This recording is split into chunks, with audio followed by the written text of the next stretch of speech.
Hello, people. It is your good friend. Oh, I might be a little bit too loud.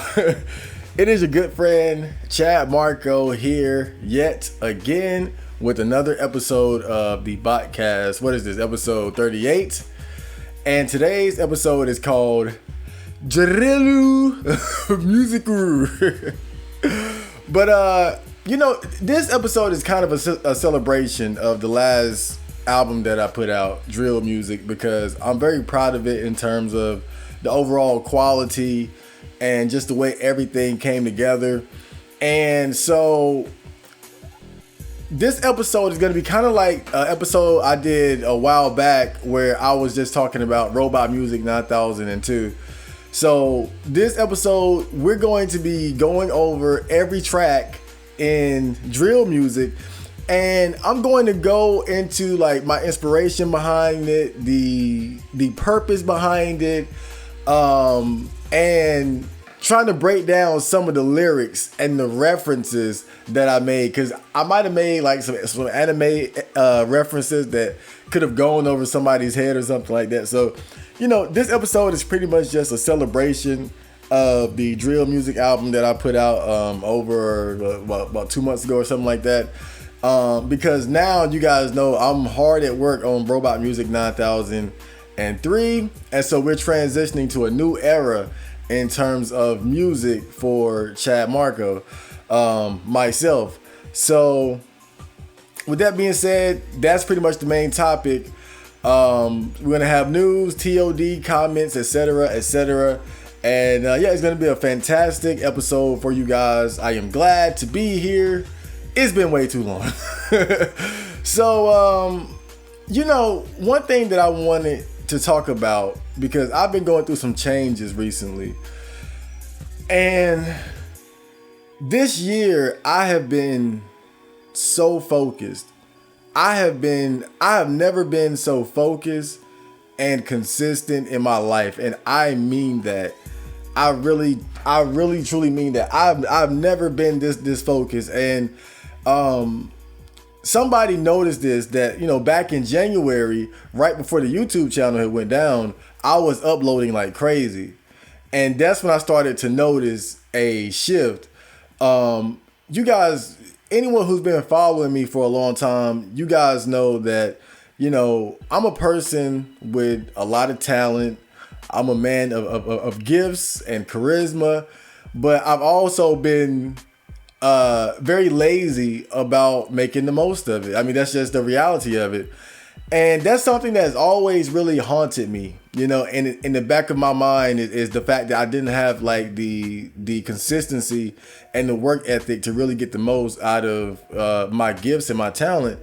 And I think last year, towards the end of the year, after I had quit my job because, the money issues, I fell into like a period where I was very, just living very sloppy. But at the same time, I was trying to get myself into a good flow so that I can get back on my feet, look for another job and get back into music and shit like that. And it was tough. It was very tough for me to get myself into a good groove and whatnot. But the whole time, I spent a lot of time thinking. I spent a lot of time reflecting on this particular weakness and issue that I've been dealing with. And I don't know if I can pinpoint an exact moment, but I think, fast forward to now, like 30 minutes ago, 40 minutes ago, I'm outside working out, and I'm looking back at the past like 2 or 3 months where I've been working hard, I've been focused and consistent. And I'm like, where did this come from? Like, where's the Chad Marco that I know? And a voice in my head, my I guess you could say my consciousness told me, you never gave up. This is what happens when you never give up. And it made me reflect over all these years I've struggled with trying to maintain any level of consistency and hard work and just doing what I know I can do. And that's exactly it. Through it all, I never gave up on myself. It was always something that I knew I could overcome, and I just kept working on it. And for the first time in my life, I feel like I'm really 100% like committed and engaged with what I'm trying to do in terms of music, in terms of being a content creator, in terms of being a man in general. And right now is probably the best time to be a Chad Marco fan, because I'm about to go nuts. I'm really about to give you guys everything that I should have given you a year ago, 2 years ago, 3 years ago, 4 years ago. I mean, something has clicked in my brain, and I'm just ready to go all out. And that's really the main thing that I wanted to talk about. And it's so cliche, but I think that this experience, at least during like this part of the year and the changes that I've made, is such a good example of the benefit and the rewards of never giving up on yourself. Because I mean, maybe what I'm doing isn't amazing to someone else or other people, but I know like just how big of a deal it is for me to say that I've been consistently working on my purpose and my goals for the past 3 months straight and haven't faltered to any level where I felt like disappointed in myself. Every day hasn't been great. There were days where I could have pushed a bit harder. There were days where I was a bit sloppy. But overall, for the first time in my life, when I look back at the past couple of weeks and months, I can say, you know what? I've been consistently focused on doing what the fuck I need to do. And this is going to sound nerdy and corny, but you guys know I love anime. And throughout this time, I've been thinking of anime characters like Ippo from Hajime no Ippo. And one thing I admire about characters like Ippo and Takamura, all those guys, is that regardless of the ups and downs that they go through, they win some fights, they lose some fights, they deal with different types of setbacks. It's a lot. But what makes those characters, what I envy the most about these characters, and really a lot of the hero protagonist characters that I see in anime, something that they've had that I've never had myself, that I'm finally coming to understand and develop, is that they give it 100%. Every day, every month, every year, every adventure, every struggle, these guys give it 100%. And for the first time in my life, I really feel like I'm really giving it my all in terms of doing what I need to do to sort myself out as a man, in terms of developing myself and establishing myself as a serious artist and content creator. A lot of the things I've been working on, I'm still fine tuning and tweaking, so you guys might not get it until a little bit later. But I'm telling you right now, I'm really on some other shit. So make sure you guys support all my social media. You guys know the YouTube channel has been in limbo. I think even when that becomes stable, if that becomes stable, I'm not putting all my eggs in that basket, because YouTube just isn't a stable platform for small YouTubers like myself who aren't exactly with the woke crowd.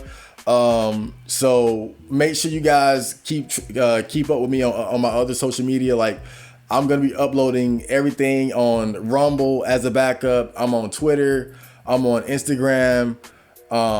You can find me. Make sure you subscribe to the Patreon. I mean, you can get up there for $1, and you're definitely gonna want to be on the Patreon in the coming months, because I'm definitely going to treat the people there with some special privilege.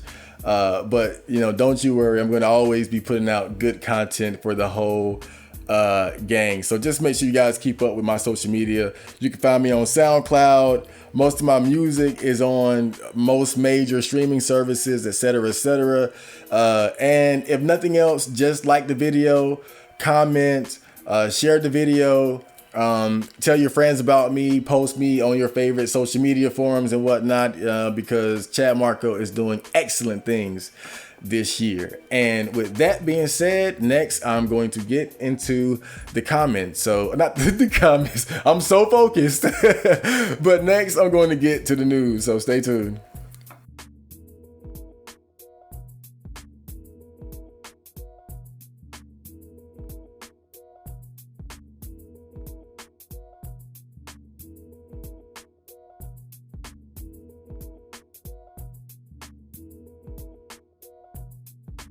Okay, so this bit of news today comes from an article that was making the rounds on R9K a little while back, during February around Valentine's and whatnot, and it's actually connected with the thread of the day. So I thought it would be interesting because it's basically talking about a phenomenon that we've all been familiar with for years, but people often said that we were talking out the side of our necks and didn't know what we were talking about. But more and more evidence is showing that this is the truth. But you see it right there, the headline: most young men are single, most young women are not. And so we're gonna get right into this article.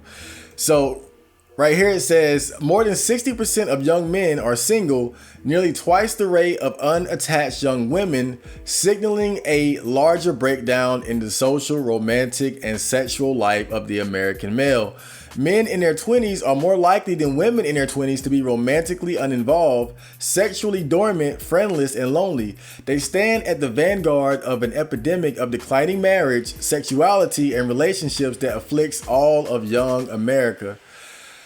So that's pretty much sums up a lot of the things that we were already aware of and talking about. And one thing that I'll say is that the reasons for this are it's definitely multiple different reasons for this, because I think on one hand you have guys like myself who would be considered MGTOW or voluntarily celibate, who could, guys like me, I could potentially put my hat in a dating race, but I just don't think that the options that are available to me would be worth it. And so you're seeing guys like myself who are just like, what I can get isn't really worth dealing with or putting in the effort for, therefore I'm going to remain single. But you also have some guys who really do want relationships, who are trying to have sex, but they don't have the skills necessary or the know-how to find dates, to find girlfriends, and to get laid and whatnot. Some of them have different sort of disadvantages that greatly reduce their dating options. We all know about things like the importance of height, how race plays a role in the dating options of men, your facial structure, but also as well as like certain personality traits and things like that can also inhibit your ability to have a decent number of good options in terms of dating. And then also when you look at like the friendless aspect of it, I think that's important as well. I was watching a video by O'Shea Duke Jackson because I think he covered this article or a similar article, and he was talking about how a lack of friends is connected to a lack of dating options as well. Because when you have friends, what do? Friends go out, and then when you go out, you're having the opportunity to meet people, to meet men, to meet women, and you can sort of connect or hook people up. Like, okay, maybe you don't know this girl, but I know her. When you come around me, she's around me, and then you guys meet, and then whoa, sparks fly. A lot of guys don't have those types of opportunities. And specifically they're talking about men in their 20s. When you get into your 20s and you're outside of the realm of school, especially if you didn't go to college or something like that, the number, like, okay, you're not in school, you're not in college, maybe you have a job, but you don't have a lot of friends. even at work, generally speaking, it's frowned upon to, overtly hit on women and flirt with women. So that's not really the proper environment for that sort of thing, even though it happens. So your options are limited unless you really take like that bold extra step to say, okay, I have to make a changes in terms of my lifestyle so I can meet new people. So it continues to say, when a crisis of connection, said Niobe Way, a psychology professor and founder of the Project for the Advancement of Our Common Humanity at New York University. Disconnection from ourselves and disconnection from each other, and it's getting worse. In the worst case scenario, the young American man's social disconnect can have tragic consequences. Young men commit suicide at 4 times the rate of young women. Younger men are largely responsible for rising rates of mass shootings, a trend some researchers link to their growing social isolation. And this is something that I've always talked about. And I say it semi-jokingly, but it's true. These guys who do these mass shootings, none of them are fucking bad bitches. I always say that. It's so important to point that out. These guys who do these mass shootings, they 9 times out of 10, they either have never had a girlfriend or they've never had an attractive girlfriend. They've never had a healthy relationship with a woman. And oftentimes they also tend to not have healthy relationships with other men in terms of friendship. So I think that the social aspect of what plays into someone doing things like that is definitely important, because I think it's one of those things where when you look at these people who commit mass shootings and do these terrible acts of violence seemingly randomly against random people, they always tend to have like this deficit in terms of their social skills, their overall social life and accomplishments and things of that nature. Societal changes that began in the Eisenhower years have eroded the patriarchy that once ruled the American home, classroom, and workplace. Women now collect nearly 60% of bachelor's degrees. Men still earn more, but among the youngest adults, the income gap has narrowed to $43 a week. Scholars say the new era of gender parity has reshaped relationship dynamics, empowering young women and in many cases, removing young men from the equation. Women don't need to be in long-term relationships. They don't need to be married. They'd rather go to brunch with friends than have a horrible date, said Greg Matos, a couple and family psychologist in Los Angeles who recently penned a viral article titled "What's Behind the Rise of Lonely Single Men?" And I think this is true, but it's also true for men as well. I don't know if this article is going to go into like the whole, like that subset of like MGTOW guys, like guys who basically feel the same way as this, that, I don't need a long-term relationship. I'd rather have a dog because I just don't think it's fair to act like women are the only ones who feel that way, when it's obvious that when you look at the rise of the manosphere, red pill, and MGTOW, I mean, look, you can say what you want about it, whether you agree or not, but the fact that these guys are the topic of conversation for a lot of big social media influencers, YouTubers, bloggers, and whatnot, these guys are making noise, whether people want to admit it or not. And so I think on one hand, part of it is definitely, women gaining power in society. And I think that power has allowed them to disqualify a greater number of men, because it used to be that because the earning potential of women was so, quite frankly, pitiful, just by virtue of you being a man who could go out, put some boots and gloves on and get busy and earn a livable wage, like that made you something that the average woman could look up to, but now, and I'm not saying that this is a bad thing. I just think this is sort of one of the unintended uglier side effects of women gaining power, is that with that power, it's made it more difficult for men to really stand out to women. It's made it more difficult for men to, like, for men now, we have to work and elevate ourselves to an even higher level. average just isn't enough for a lot of women, because it's like they can at least reach that with ease and more. And so it's like that's why a lot of them will say, well, what do you bring to the table? You know, I already have money. I have my own apartment. I have my own car. And I think that's when women start to be more and more selective, because now it's like, it's not just, okay, I don't just want a guy with a job. I also now am free to select for other traits, because I got my own money. So how about I get the guy who not only has the job and the car, but is also 6'5", got the right kind of beard, got the right kind of nose, got the right kind of ball sack, all that, you know. And I think that's another aspect of it. Recent years have seen a historic rise in unpartnered Americans, particularly among the young. The pandemic made things worse. As of 2022, Pew Research Center found 30% of U.S. adults are neither married, living with a partner, nor engaged in a committed relationship. Nearly half of all young adults are single, 34% of women, and a whopping 63% of men. Now, the big elephant in the room, though, is like, how is it that how can so many women, like, you would think this wouldn't add up, right? How can 34% of women be single but 63% of men?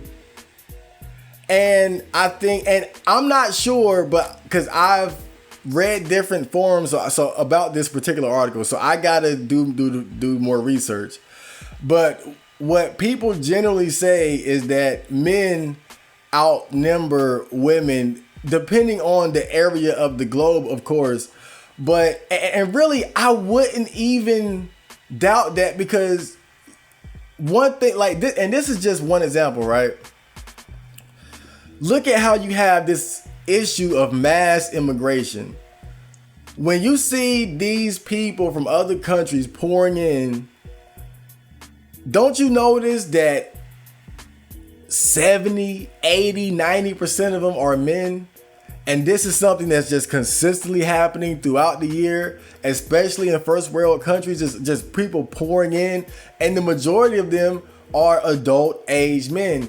And this is probably skewing the balance in terms of the number of men versus the number of women in certain areas. I've heard some guys also present the harem theory, which is that, you know, women have that tendency of sharing the few top tier men amongst themselves. You know, that's always been kind of a debated theory. Now, I do know that there are, and believe that there is, you know, that certain tier of men who can juggle multiple women, but how many of them are doing that? And those women would say, I'm in a relationship. That's what I'm saying. Like, I know women do the, you know, just flock to Chad. So 20 girls for every Chad or something. Like, I know that happens, but typically they, like, somebody understands that I'm not in a relationship with this guy. And that's what I'm saying. Like, I get that theory, but how many women are really looking at it like I'm in a relationship just because I'm fucking this guy that I also know is fucking 10 other women, you know? Not surprisingly, the decline in relationships marches astride with a decline in sex. The share of sexually active Americans stand at a 30-year low. Around 30% of young men reported in 2019 that they had no sex in the past year, compared to about 20% of young women. Only half of single men are actively seeking relationships or even casual dates, according to Pew. That figure is declining. You have to think that the pandemic had an impact on some of those numbers, said Fred Rabinowitz, a psychologist and professor at University of Redlands who studies masculinity.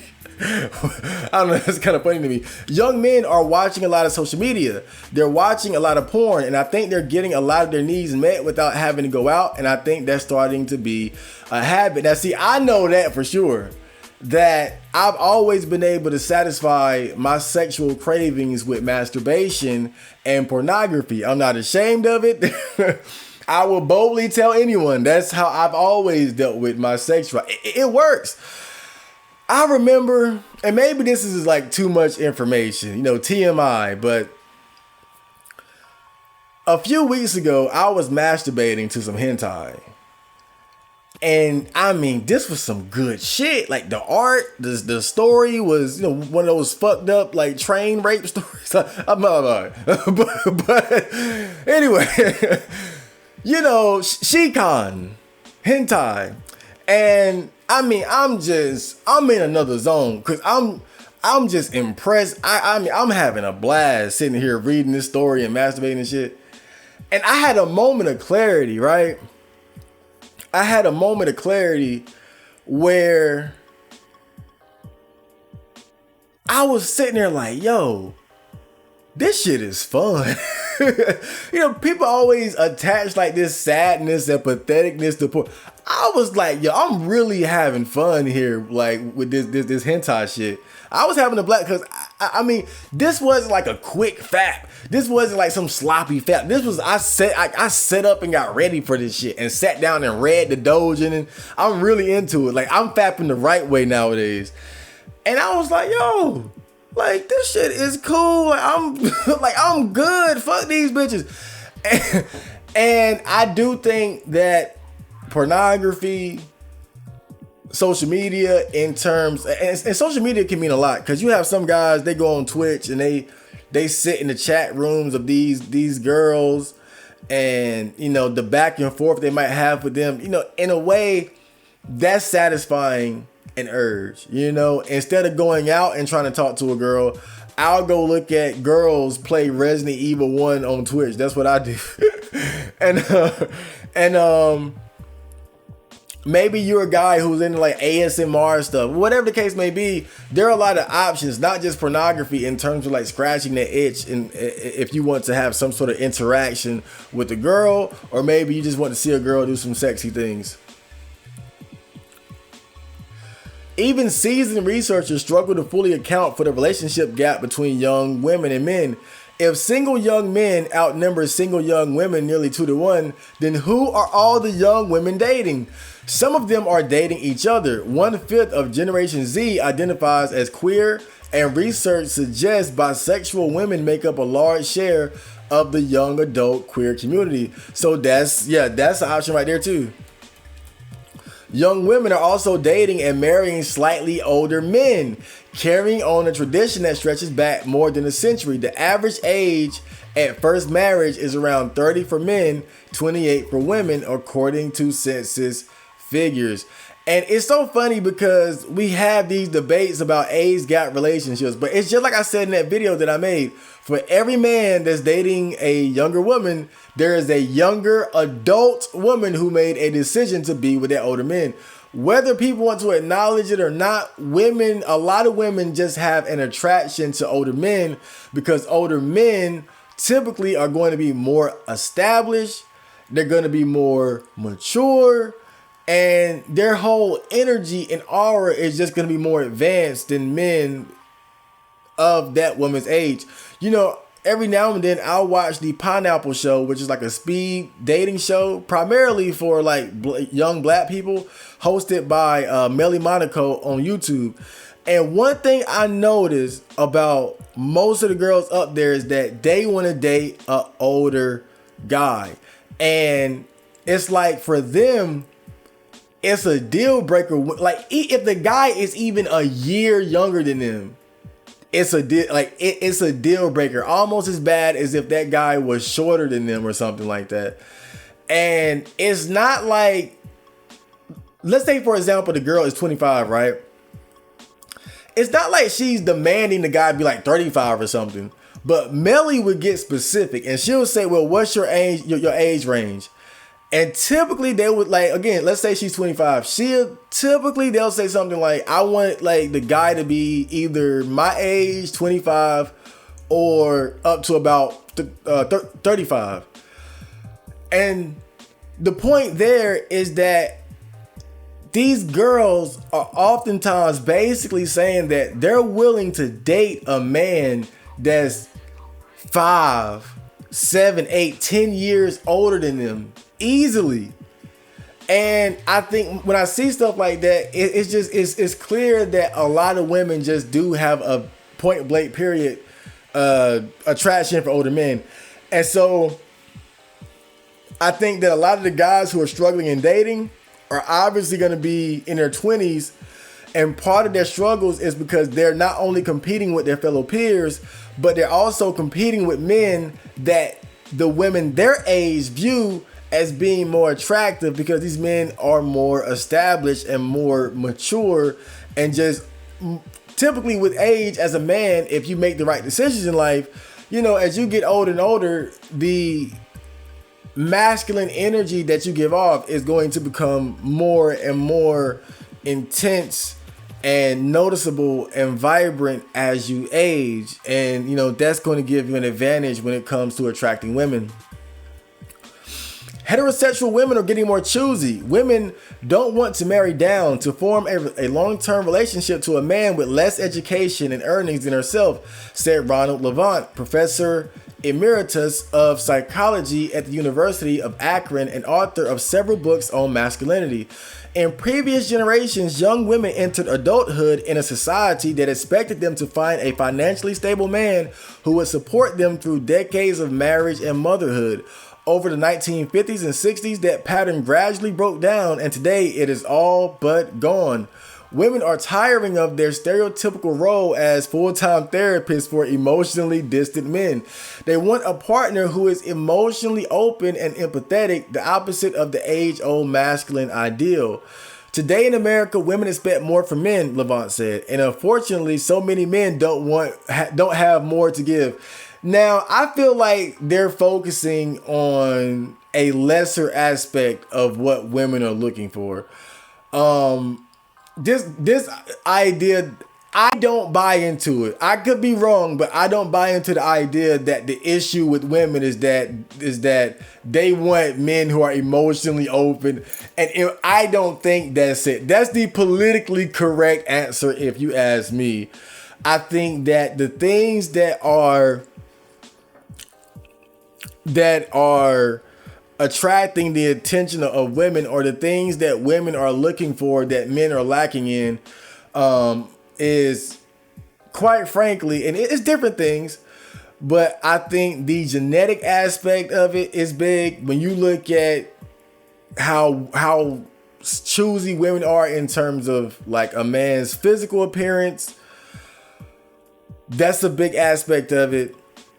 And I think it's also the financial and social aspect of it too, where I think that, and we've talked about this quite often, but because of social media, women are able to easily build themselves on these platforms.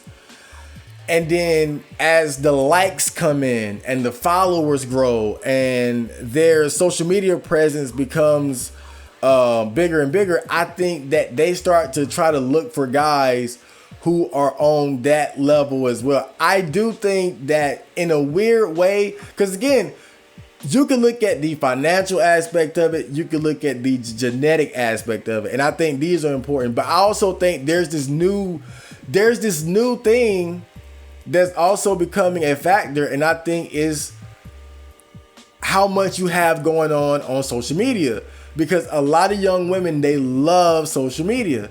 And then who are the guys that are going to attract their attention on social media? It's going to be the guys who got the followers.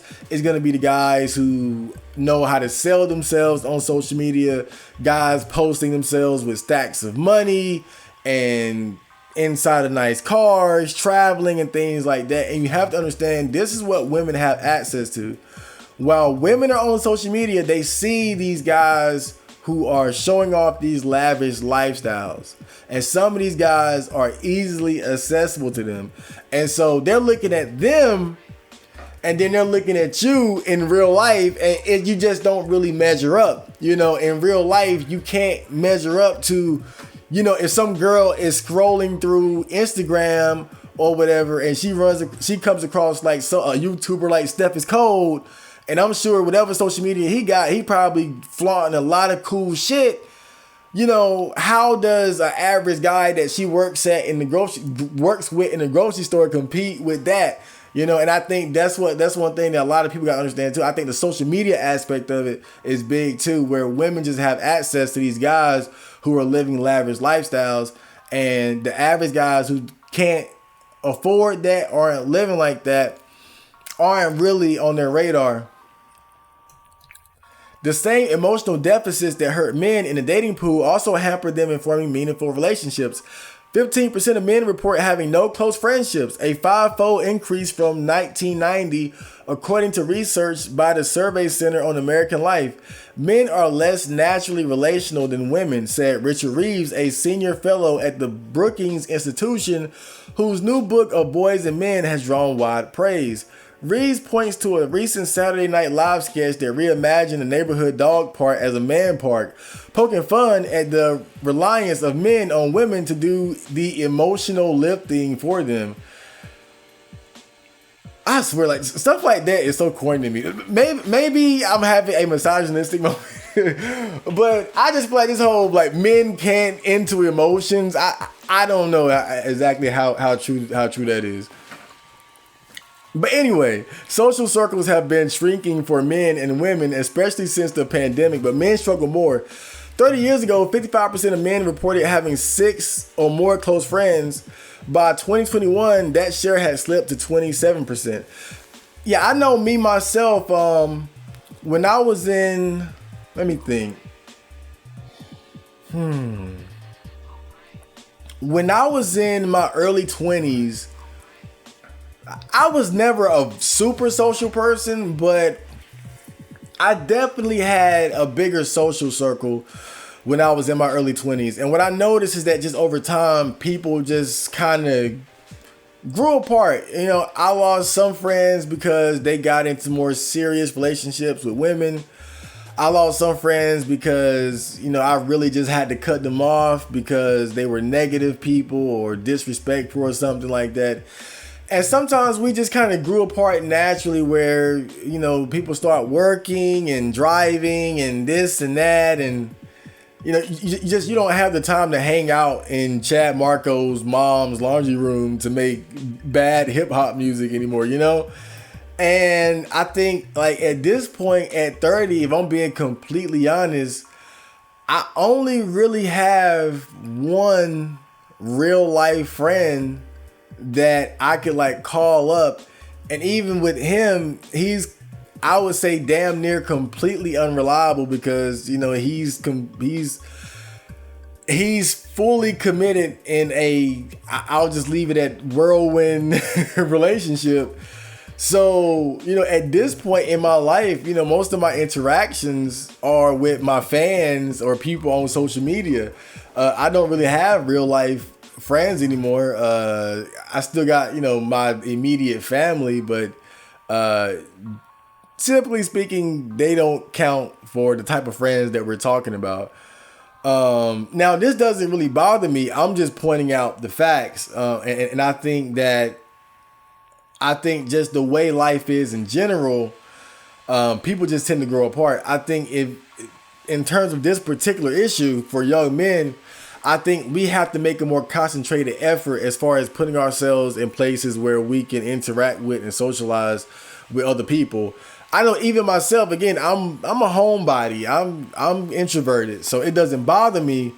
But I do feel like, mostly just being honest, for the sake of, you know, being a content creator, I need to interact more with real life people who I can collaborate with and, you know, team up with to do stuff. So, you know, my choice to make moves towards socializing has more to do with, you know, my career goals, or trying to be a content creator, a successful content creator goal, more so than trying to get laid or anything like that. But still, I think that guys like us, for whatever your reason may be, you do have to make an active decision to put yourself in places and situations to get to know, that rhyme, places and situations, that's cool, where you can get to know more people.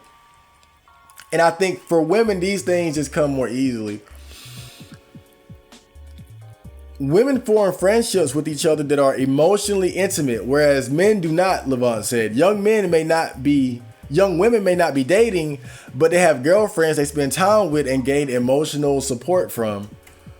Aaron Cairo and Matt Ritter, both in their early 40s, studied a male friendship recession in their Man of the Year podcast. It arose out of an annual tradition of gathering at a steakhouse with several male friends, all close since elementary school. Guys are taught to prioritize career, Cairo said. Also, romantic relationships, although it doesn't seem like they're doing a very good job at that. Making friends and keeping friends seems to be a lower priority. And once guys get older, they suddenly realize they have no friends, like me. The podcasters and their friends created the annual gathering as a way to keep their friendship alive. It spawned a year-round group chat and a Man of the Year trophy awarded to the most deserving friend at the annual dinner. We treat friendship as a luxury, especially men, Ritter said. It's a necessity. I think that's very cool, though. You know, I think that I'm such an introverted person. And you guys know I'm a very happy, content man with very little in terms of what other people would deem to be vital or a prerequisite for happiness. You know, I've never been the type to really prioritize socializing and things like that because I'm just naturally a very introverted person. Even though I know how to turn on, you know, that extroverted button. I got one of those.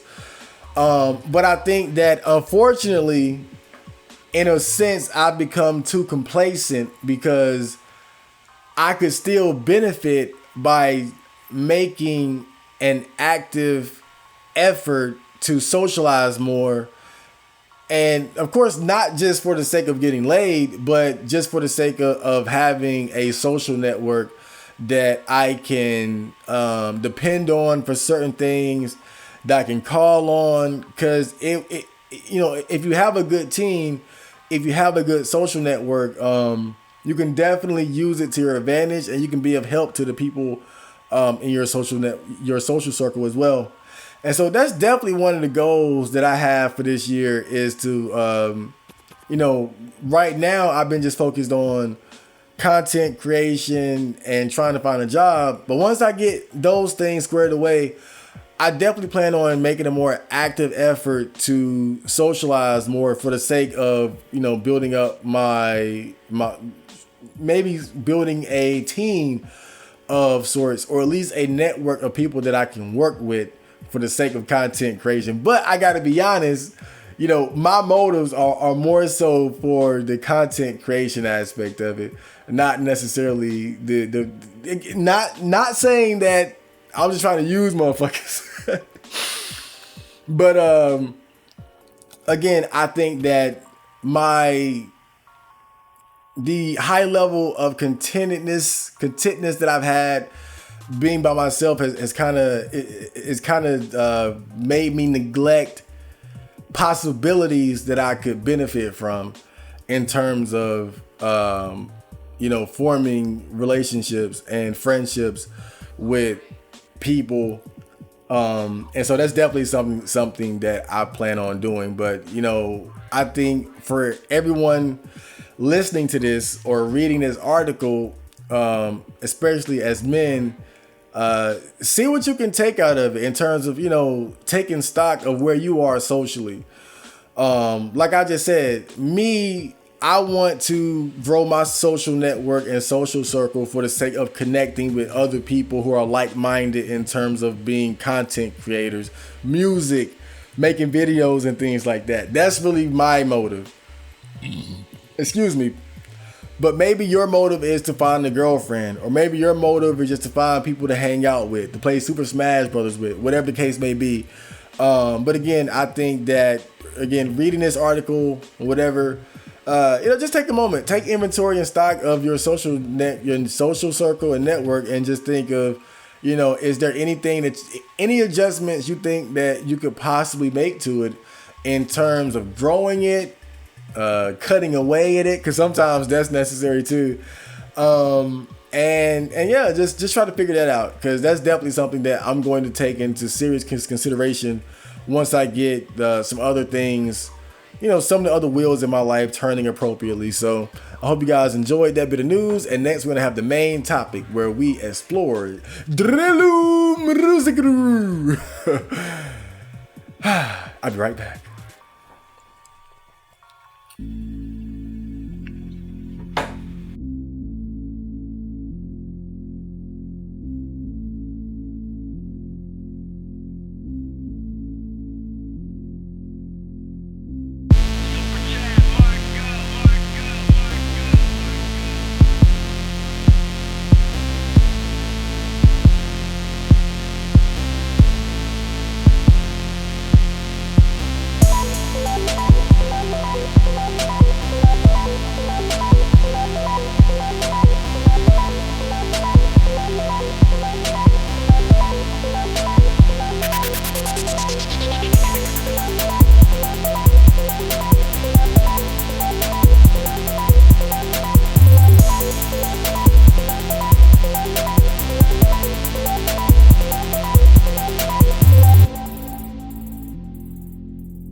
So we are back with the main topic, and as I said, today we are going to go in depth with the drill music mix tape. So I talked about this a bit in the video where I was talking about trying to get like that perfect combination of anime rap, but not making it so nerdy and full of obscure anime references that nobody outside of the realm of anime, the world of anime, will understand it.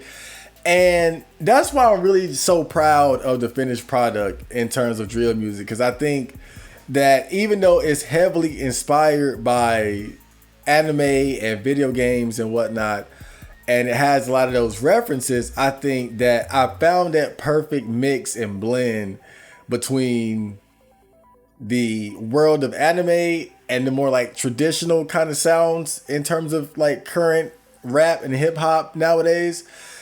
And I think whether you like anime or not, you can dig this mixtape. And I remember specifically when I showed one of my friends the Amuro remix. I mean, he just loved that. And I feel like that's the Amuro remix and Power Suit stand out to me in terms of like just that perfect combination where anybody can listen to it and it's just dope. Kind of reminds me a bit of Denzel Curry's Ultimate. There were quite a few like nerdy anime references in that, but it was so turned, so hyped that anybody could get into it. And that was really the sound and the goal that I had when it came to drill music. And so without further ado, let's go through the songs on drill music, and we're going to talk about my inspiration behind them and some of the lyrics. So I'm going to, of course, start with the first track, Power Suit. Hold up 1 second, please. Let me just make sure I got everything lined up the way I need to before I get settled in here. Okay, that's great. That's really good, people. So yes, the first track, Power Suit. Hey, listen close. Rule number 1, justice. Rule number 2, power. Rule number 3, energy. Chad Marco, back on the... So right off the bat, the way it comes in with that kind of corny superhero speech, that part was inspired by Kamina in Gurren Lagann. In the first episode of Gurren Lagann, there's a part where a giant robot falls into their underground village. and everybody's scared and panicking because they don't know what's going on. Kamina was the one who he grabbed a sword and stepped up, and he started bad mouthing this giant robot. And I just thought that was the coolest shit in the world. He was like, "Hey," I forgot the speech, but then at the end he was like, "You're talking about me, the mighty Kamina." And I just remember the way he said it. It was so cool because he was just talking shit, but in the most like corny superhero type way. And right then I was just in love with him. And I found it funny because when I played my friend that song, he was like, "Bro, you sound like Kamina right there." But that's exactly what it was inspired by. That first speech that Kamina gave when he was facing down the giant robot in the underground village. Seem ready for anything. Don't underestimate the strength, the wits, and determination of the champion. Yeah. Back and I'm ready to fuck up the scene. Chatsui. Getting them out of the way. Pull up like Power Rangers, now we suited up. Anime pussy to Yoko to toot it up. Don't want no problem cause I'm Anime pussy tell Yoko to toot it up. Yoko is the main female protagonist of Gurren Lagann, by the way. Very sexy young lady. Big titty, completely fan service. Just eye candy for the perverted young males of the anime world, by the way. ready to we run, hop in the Megazord, lock on and shoot it up. I am a robot. And I'm sure everybody knows about the Megazords and Power Rangers. I don't need to go into that. That's Power Ranger references. Purchase the boomy, you'll stay with the packet, the block. I'm like, who need an alpha? The gas and I can't get it soon enough. Next up for greatness, you doubt it, just look me up. Hit the block, I'm like, who need us? So I'm throwing in some trap bars in there too, right? Again, I'm blending the two worlds so that it's accessible to the nerds and the more mainstream people as well. Turn up the bass for the headbangers. I'm a leader, not a follower. Red Ranger, never born in the game like I'm first player. Bring the heat to my base, you in fucking danger. Found a whip, copper ship, call it bebop. Cockpit touch screen like a kiosk.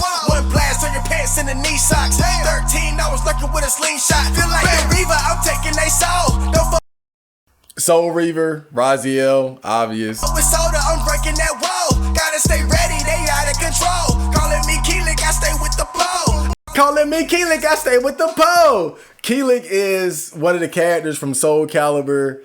He uses a pole or stick, not a stick, but it's like a pole. It's like a staff as a weapon. And you know, a lot of people, they call guns poles. So calling me Keelik, I stay with the pole. That was one of the best lines right there. I ain't gonna lie. I keep on winning to upset my foes. Swaying like Wally, I'm ducking they blows. Swaying like Wally, I'm ducking they blows. That's one of the more low-key ones. Wally is one of the boxers from Hajime no Ippo. Only hardcore fans know about him because he never appeared in the anime. Because the anime never got up to the point where Wally first appeared. But Wally was one of Ippo's most challenging opponents because he was like this wild child from the jungle. And it's almost impossible to hit that guy. So swaying like Wally, I'm ducking they blows because no, they can't hit me. Hit that they hit, do that shit in a row. How do I do it? I don't even know. Hey, get my weight up, homie passed away. Got so high, thought I passed away. Hi, I wanna go fast today. Hi, wanna go fast today. Hi, that's Japanese for he's fast or fast. Whenever you hear them say hi in anime, they're saying, oh, he's fast. Feeling like Shaq today. Free man, they ain't gotta ask to play. If you want beef, I can pass the play. Fuck these hoes, they be fast to play. White girl, she ain't gotta ask to say. Pull up like Power Rangers, now we suited up. Anime pussy to Yoko to toot it up. Don't want no problem, cause I'm ready to we run. Hop in the Megazord, lock on and shoot it up. I am a robot, smoke purchase the boomy. You'll stay with the packet, the block. I'm like, who need an alpha? The cash and I can't get it soon enough. Next up for greatness, you doubt it, just look me at around when I bust this. Feeling like a hero of justice. You just might get smoked, never rush us. Got no space on my team for you bust us. Fight another lane, not a thug or a felon, but we bang like a gang.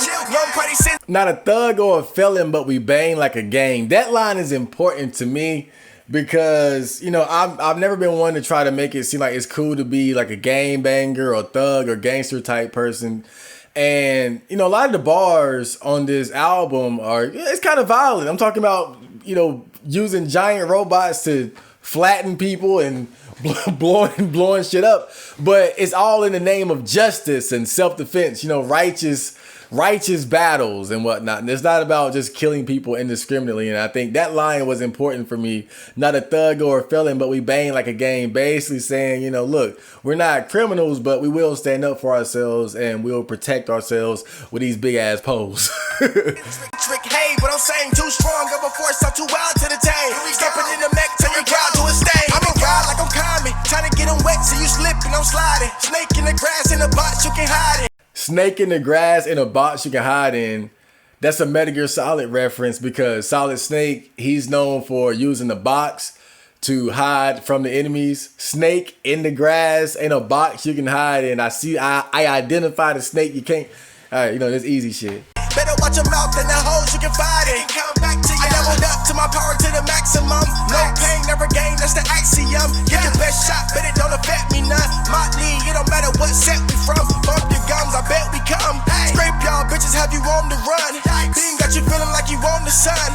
Taking the time to go lead, cause it's only right to take my rightful place. Cause I'm so precise, fought and came so far, it won't overnight. Taking over the game with no oversights. Top of the glass to one, not a prototype. Come on, pull up like Power Rangers, now we suited up. Anime pussy to Yoko to toot it up. Don't want no problem, cause I'm ready to weave. Hop in the Megazord like on this shit. I am a robot, so purchase the boot me up. Stay with the packet, the block, I'm like, who need a out for the cash and I can't get it. So need the list of the greatness, you doubt it, just look me up.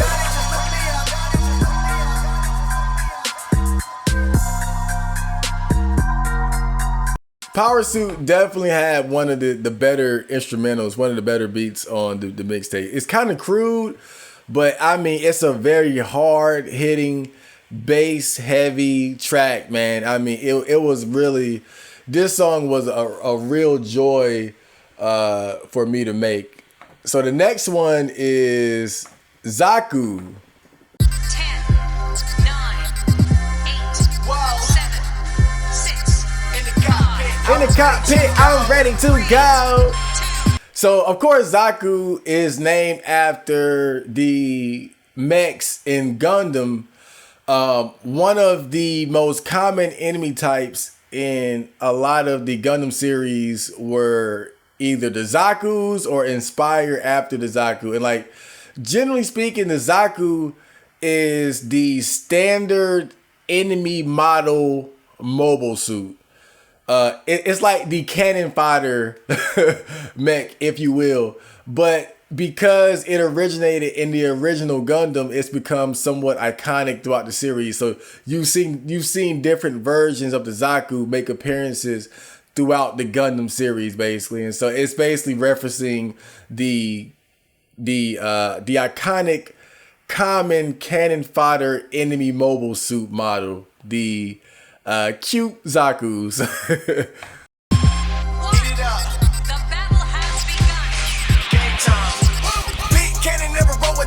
Switchblade, then my side chick. We can settle with some kung fu, bitch. I'm Bruce Lee with the high kick. With the airlock, that's the hot box. That line in particular, we can settle with some kung fu. That's a subtle reference to Wei Fu. I think his name is Wei Fu or Wei Long from Gundam. What was it? Gundam Wing. Because he was, I think it was Chinese or Asian, and he would use kung fu sometimes. Elevate my eyelids, laser beam like on Star Fox. Go with some fly shit, man, on Skybound, you can't intervene. Money I love that Star Fox Falco reference. Kind of an obvious one, but how I was able to link them together like that was great. Bitch, I'm Mr. Green, 3 joints on me, that's a trilogy. Middle finger if you ain't consider me too dope. I'm the brand new hoe, fuck a brand new hoe. I'ma get this dope ready, let's go. Now, when I say fuck a brand new hoe, I was worried some people might not get it. I'm not saying I'm fucking a brand new hoe. I'm saying fuck a brand new hoe. I'm gonna go get this dope. It was a MGTOW bar, not an I get bitches bar. Already, let's roll. Purple as I go. If you can shoot, you can ride too. Stay on the ground 'cause I got to. I'm going over the. In the back, when that extra sound pops in, when the hook comes in, doom, doom, doom, doom, that shit hit perfectly. I love that. Like that's a perfect transition from verse to hook. When I make my beats, I try to make the hook stand out from the verse. You don't have to do that, but I'm kind of obsessed with that. And it's got to hit the right way. And that one was perfect because it's subtle. The hook part isn't very different from the verse part, but it's that one sound, that background, that doom, doom, doom, doom is perfect.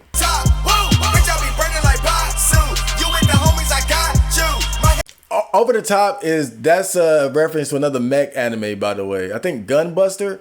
And Bitch, I Be Burning Like Batsu. Batsu is one of the main characters from Rival Schools, the fighting game. And his super mode was called Burning Batsu, basically. My head be spinning like Tatsu, Tatsumaki Senpuken, Ryu's kick, legendary spinning kick attack in Street Fighter. Basically saying I'm so high, my head spinning like Ryu's spinning kick attack. Weapon, yo, be ready, step in, send them packing, get them out the way, yeah. Keep it on me like I'm baking on it, got a problem. Send them packing. There was a part in Gurren Lagann where Kamina was like, let's send these clowns packing. That's that reference. Keep it on me like we gon' make them pay, yeah. Slaying bitches like I only feeling like I'm Broly, you don't wanna play, yeah. Pull up in that gun, them hit them with the thunder, I can do this every day, yeah. I was just a teenager, quick to get equipped and pull the mech up out the hanger. Always been a soldier, but I move like I'm the major. Take a trip to space so I can smoke, it's nothing major. Okay, let's proceed, let's proceed. I ain't trying to slave in a cubicle, not an average Joe, but I'm beautiful. Yeah. Don't try us, got a fleet full of the elite, bitch, I'm going super mode. Feeling like I'm Mario, man, I'm jumping off the stage, rolling up so I can go. Up, and away, don't mess around in my hemisphere, better level up, you ain't in my tier, bitch, I'm high on the list, Red 9, I'ma ride with Red 9, I'ma ride with the shit. Red 9 is the powerful handgun from Resident Evil 4 and now the Resident Evil 4 remake. the shit, make a man, I'ma slide with the shit. Better hide when I blitz, better hide all your bitches, make them circumcise on my dick pole, make them get low. I'm going purple as I go, if you can shoot, you can ride too. Stay on the ground cause I got to, I'm going over the top. Woo. Bitch, I be burning like Batsu, you with the homies, I got you. My head be spinning like Tatsu, I'm going purple as I go. Heavy weapon, yo, be ready, step in, send them pack and get them out the way, yeah. Keep it on me like I'm baking on it, got a problem, we gon' make them pay, yeah. Slaying bitches like I only feeling like I'm Broly, you don't wanna play, yeah. Pull up in that gun, I'm hit them with the thunder, I can do this every day, yeah. The enemy mobile dolls will reach our first defense line in 10, 9, 8, 7, 6, 5, 4, 3, 2, 1. That sound there of the women counting down, oh my god, that was perfect. I think I got that from the Gundam Wing dub, I believe, because I think I got that from one of the episodes there, because the mobile dolls were these mobile suits that weren't piloted by people. They were basically like the AI version of a mobile suit, and they were very powerful in the anime. So the next one is Amuro. Oh, wait a minute. Where did I go? Gotta make sure I get the right one. Okay, the normal version. Now, this is interesting. The Amuro remix, I actually made that before I made the regular version, because I was making the Amuro beat, right? And I forgot what I did, but I did something that really tweaked the beat in a different direction. I said, yo, I should take this different direction beat and make it like an Amuro so I was making the beat for an Amuro track, and then I realized that I could make two versions of the same beat. So I said, why do I have a remix to the Amuro song?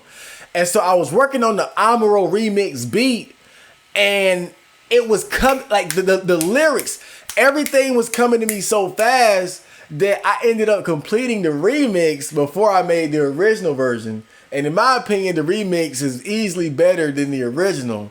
But you know, that's why you make remixes to begin with. Okay, yeah. Marco, suited up for the battle. I hop in the Mac, it's not for the flex, it's war. I fight to the end, won't be no ejection. Let's go. Pulling up like I'm a roll, big cannon letting them go. Heat up and leaving them cold. That should not turn to a ghost. Stay in the cut like a roll. Big magazine, no vote. So if you don't know, Amuro is the main protagonist of the very first Gundam series. And so he's iconic in that he was the first one out of many Gundam protagonists.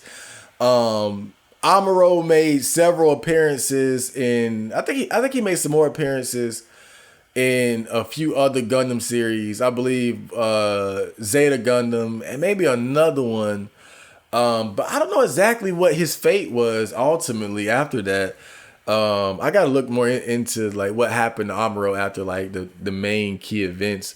But yeah, he's a legendary Gundam character because he was the very first Gundam protagonist. Pretty much I think he was a 14-year-old boy that got caught up in the war between the Earth Federation and the Principality of Zeon. No vote, pulling up like I'm a roll. No competition, no choice. Got a big Mac beam, ain't no way it won't hit. Man, I'm way too sick, so they call me COVID. Losers going home, so I gotta go big. No excuse, go hard, suck it up and don't bitch. Did a lookout, hit up Sway V. Doing handgun tricks like he Ocelot. New whip. Ocelot in Metal Gear Solid, what was it? Snake Eater, young Ocelot. I used to love rewatching that clip of him doing the tricks with his pistols, where he would do like little gun tricks, like showing off. I thought that was the coolest shit in the world. I mean, I wanted to go buy me some guns and started spinning them on my fingers just like Ocelot. They about to hate me. I done brought a spaceship to the parking lot. Turn up and jump like a shirt. Frau Bo, man, I'm making them work for the kid. I gotta stay. Frau Bo was Amuro's love interest in the original Gundam series. Frau Bo, I'm making them work for the kid. On alert. They try me, I gotta represent. Power suit armor, just try to make a dent. Stay out the ring if you cannot take a hit. On the way up and you know it's evident. Going all out like 110%. Pulling up like I'm a roll. Big cannon letting them go. Heat up and leaving them cold. That should not turn to a ghost. Stay in the cut like a roll. Big magazine, no vote. Pulling up like I'm a roll. No competition, no choice. Counter attack like I'm Joe Yabaki. Super producer, I don't buy no beats. Joe Yabaki, main protagonist of Ashitanojo, one of his main attacks was that he would do the no guard stance, and then it would provoke his opponent to attack him, and then he would counterattack with the cross counter attack like on Joe Yabaki. You a soldier, report to the chief. Stay in that Gundam, you know I'm a G. Feeling the red. Stay in that Gundam, you know I'm a G. That's a G Gundam reference. G Gundam is known for being the Gundam series that was very much like a typical shonen anime. It seemed like it was like, imagine Gundam fused with Dragon Ball Z, basically. That's G Gundam, one of my favorite Gundam series. So with the heat, man, these bitches like plays. They stay in the streets, fearing no man. Streets of Rage reference, obvious. Playing the cards that them dealt, just freedom and weed. Still eating ramen, defending the pay, call me ramen. I probably done made this a comment, becoming the king like a shaman. Hit 'em up. I don't like Shaman King, but I threw it in there. Boy, you better jump, slide up on them power gazer. Overkill. Power Gazer, that's the projectile attack that Terry uses in King of Fighters. Breaking all my limits, had to stop him with the braver. Breaking all my limits, had to stop him with the braver. In Final Fantasy, the special attacks are called limit breaks. And I believe that Braver was one of Cloud's, in Final Fantasy VII, I believe it was one of Cloud's early limit breaks, one of his first special attacks, Braver. I believe it was. Pulling up like I'm a roll, big cannon letting them go. Heat up and leaving them cold. That shit not turn to a ghost. Stay in the cut like a roll. Big magazine, no vote. Pulling up like I'm a roll. No competition, no chose. Pulling up like I'm a roll. Big cannon letting them go. Heat up and leaving them cold. That shit not turn to a ghost. Stay in the cut like a roll. Big magazine, no vote. Pulling up like I'm a roll. No competition, no chose.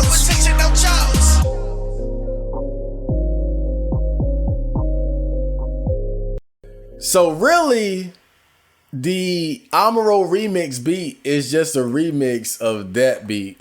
And that's kind of where it came from. So next is Giga Drill, Breakadoo! And by the way, Giga Drill Break is the special attack used by Kamina and Simone in Gurren Lagann. It's one of their first like mega super big drill attacks. So it's a very epic moment actually. It was really cool because the move starts out and they're in the mech and they put their arm in the air and then a bunch of drills come out of the mech. And then like the drills come out of every part of the mech and then they suck them back in and they turn all those individual drills into one big drill. I mean, that shit was so fucking cool. I love that shit to death.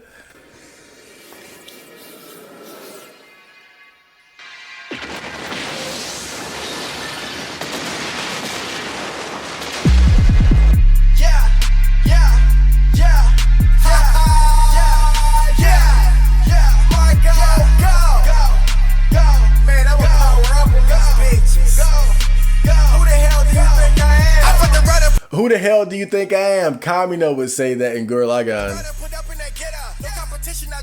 I fucked around and put up in that Getter Robo, another mech series that actually Gurren Lagann takes a bit of inspiration from. Getter 2 actually uses drills just like Gurren Lagann does. No competition, I drop him like letter. Don't wanna try it, I stay with a hitter. He watching over the crib like a sitter. If she assisting, I don't wanna hit her. But if she a freak, then I might be considered a bitch. Don't push me over the limit, you know I got guts go berserk. You know I got guts go berserk if I get in a pinch. Guts berserk reference, obvious. If I get in a pinch, walk him down like I'm Canelo. Don't think you about to press because I'm mellow. Follow me now, I gotta show my face. Gotta be acting like they Billy Yellow. I'm a madman for that bag, man. I'm protected like it's my familiar. Blow you out the sky, Mayday. Have them looking for you like a million. Training art to the tournament. Training art to the tournament. You guys know in the typical shonen anime, they have certain arcs that are always going to show up. You're going to have a training arc where the main character goes off to train and get better. And then you're going to have a tournament arc where they introduces a lot of new characters. And then they're all going to fight each other in the big tournament to decide the best fighter of that particular arc. You know, typical shonen anime stuff. And I'm overcoming all my challenges. Run the money up, kick a bitch out. I'm just breaking in my new balances. Not a trick, not a silk. I control these hoes like it's Code Geass. I control these hoes like it's Code Geass. In Code Geass, which is also a mech series, the main character had the ability to, I think he could like control the actions of other people who looked into his eye. Like he had this magical eye that allowed him to control people, and he was able to gain a lot of ground in the war using that technique. Too fast, Godspeed, that's the reason why these fuckers can't see us. I'm a boss, I'm a maverick. Godspeed is something you see in different anime, but I always think of Killua, however you say his fucking name, from Hunter x Hunter, because he used it towards the end of the anime series in the Killer Ant arc.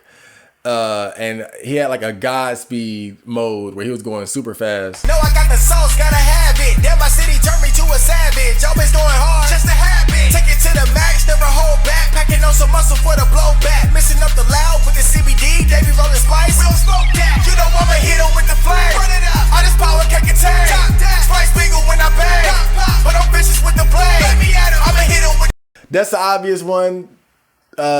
Spike Spiegel When I Bang, but on Vicious with the Blade, Cowboy Bebop reference, Spike used a gun, and his arch rival, nemesis, enemy Vicious used a katana. So Still get the kick a drill that'll make them all brag. Battle for the thrill, going for the kill, I'ma make them fall prey. Yeah, on the come up, trying to get my own wiki. Legend on the internet, know that when I die, I'ma get a sticky. Top rank, gotta get that. Always ready for some get back. Networking at the kickback, talking big numbers for the chit chat. With a red head like Oscar, I'ma show her how to be a freak. She do Asuka, the redhead girl from Evangelion. anything for a backwood, all she care about is getting geek. Fuck hitting thoughts for a fee, spending every penny on me. My money, energy, attention, and time, this host be eating up the meat. Team rolling like we take it down, crazy for the gold. Tekadon was the group of the main protagonists in Gundam IBO Iron Blooded Orphans. Their group was called Tekadon. Leprechaun, gotta show me love, cool with the plug, hit me shipping like it's Amazon. Bulletproof the whip, have them wasting every clip. Interrupt shit, you get cut quick, not afraid to let it rip. Homie, I'm a boss, I'm a maverick, know I got the sauce, gotta have it. Damn, my city turned me to a savage, always going hard, just a habit. Take it to the max, never hold back, packing on some muscle for the blowback. Missing up the loud with the CBD, they be rolling spice. We don't smoke that, you know I'ma hit 'em with the flame. Run it up, all this power can't contain. Spike Spiegel when I bang, but I'm vicious with the blade. I'ma hit 'em with the steel, get the kick a drill, that'll make 'em all brag. Battle for the thrill, going for the kill, I'ma make 'em fall prey. Remember, always stand up for yourself and what you believe in. Stay true to who you are, never betray who you are. The principles, integrity, and character of Chad Marco is indestructible. Yeah. Another Kamina-like speech, but I also got some inspiration from Gundam Gundam Wing with that speech. Never betray who you are. There was a part where Wu Fei was talking to one of his OGs, like this older Chinese lady or something, and she was telling him, believe in yourself, never betray yourself, et cetera, et cetera. And I love that little short speech that she gave him, and so I put a little piece of that in there. And so the next song is Space Love. Oh boy, this is what constitutes as a girl song on drill music. I love the intro of this beat so much. I didn't put anything on it. I just let it ride because it's so boom, like it speaks for itself. You know, some moments of a beat, you just gotta let it ride.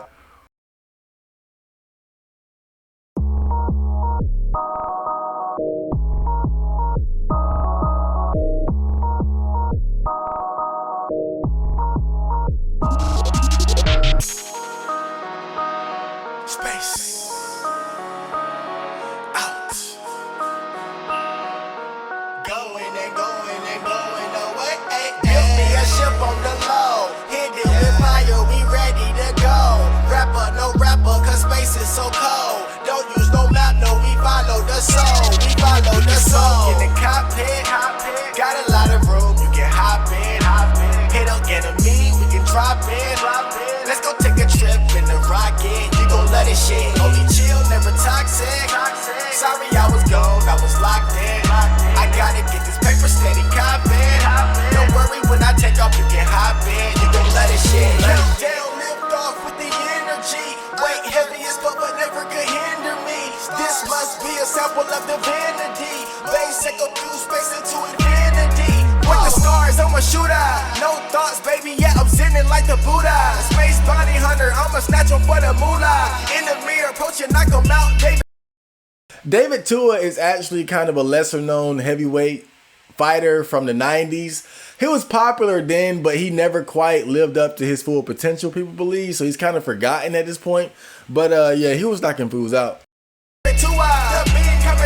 What a view from the cockpit. Gotta ride with the flow of time. Can I stop it? No attachments. Unplug, fuck a socket. Hit up Jupiter. Ride the wave in my rocket. You gon' love this shit, yeah. Built me a ship on the low. Hit it with fire. We ready to go. Rapper, no rapper, cause space is so cold. Don't use no map, no, we follow the soul. We follow the soul. In the cockpit, got a lot of room. You can hop in. Hit up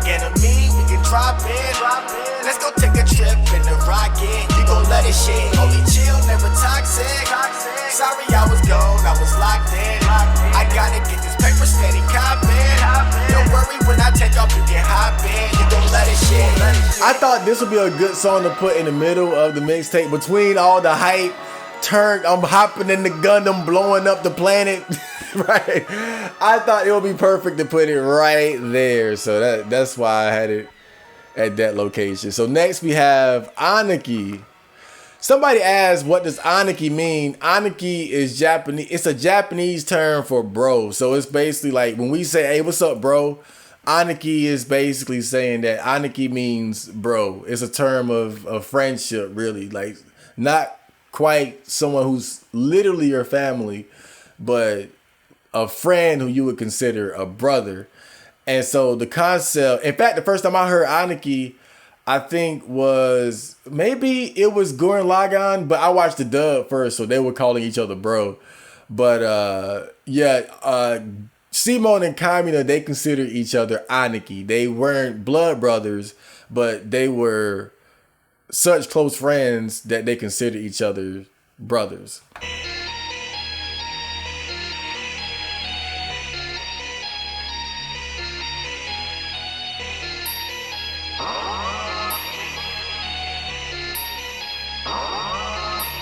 I'm ready. Whoa.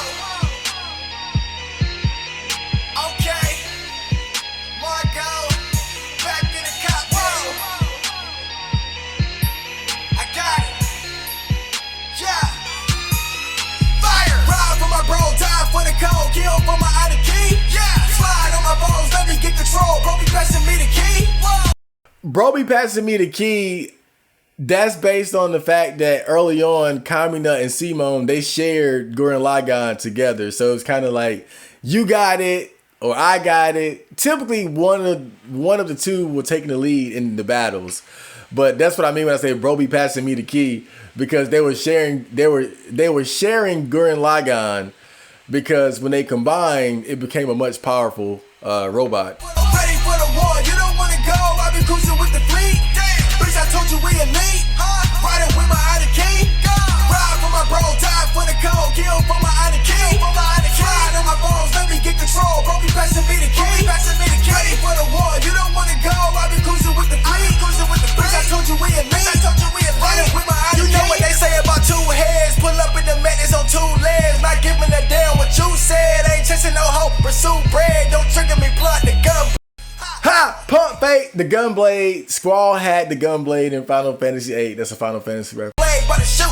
Ha! Pump fake, bitch, I'm ballin'. You don't wanna come play. Put it into your week like a Sunday. On the road, get it? Knock you in the air to the roof. Alley-oop, homie, bout to slam, dog. Working out, eating clean, staying from the lean, living like a damn mom. Bout to cop a block, but I'm married to the blade, cause it never jam up. Need a pack, no, my brother got it. Where you at? Hit me on the Samsung. Me and Purple take the block.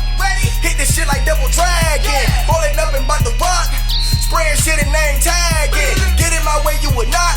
Artillery making you drop. We still pulling up in that bot. I'm giving it all that I got. Ride for my bro, die for the code, kill for my Aniki. Slide on my bones, let me get control. Bro, be passing me the key. Ready for the war, you don't wanna go. I've been cruising with the fleet. Bitch, I told you we elite. Riding with my Aniki. Ride for my bro, die for the code, kill for my Aniki. Slide on my bones, let me get control. Bro, be passing me the key. Ready for the war, you don't wanna go. I've been cruising with the fleet. Bitch, I told you we elite. Riding with my Aniki. And then I just let the beat ride off into the sunset. Cause right here I was really just flipping and dipping it. I wanted to get somebody to do this track with me, but I never found anybody, so I was just like, fuck it, and just let the beat speak for itself at the end.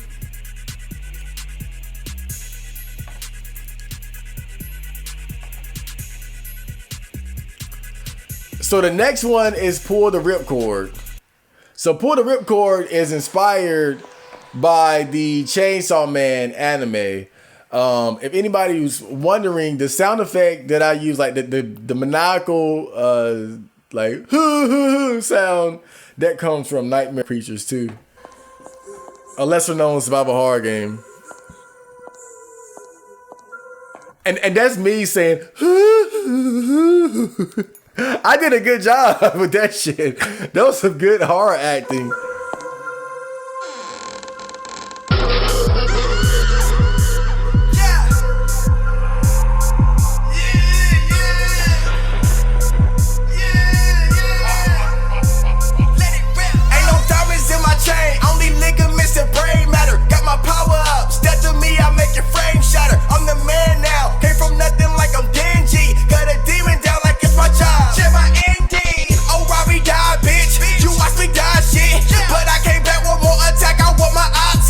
So in Chainsaw Man, Denji gets killed by the Yakuza who aligned themselves with the devil, or one of the devils.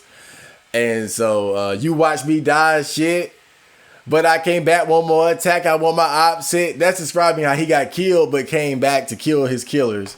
I took the block, bitch. I keep them chopsticks. I'm in this game, let's go insane, ain't no more I'm in this game, let's go insane, ain't no more options. Because basically when he gets recruited by, what's her name, Makima, he didn't really have much of a choice. It was like, you're going to work for us and kill devils, or, you know, we'll probably just dispose of you. So Denji was always stuck having to work for somebody else, but he liked Makima, so he didn't mind. I went to pop shit from empty pockets. I'm slicing through the air, I swear I'm like a rocket.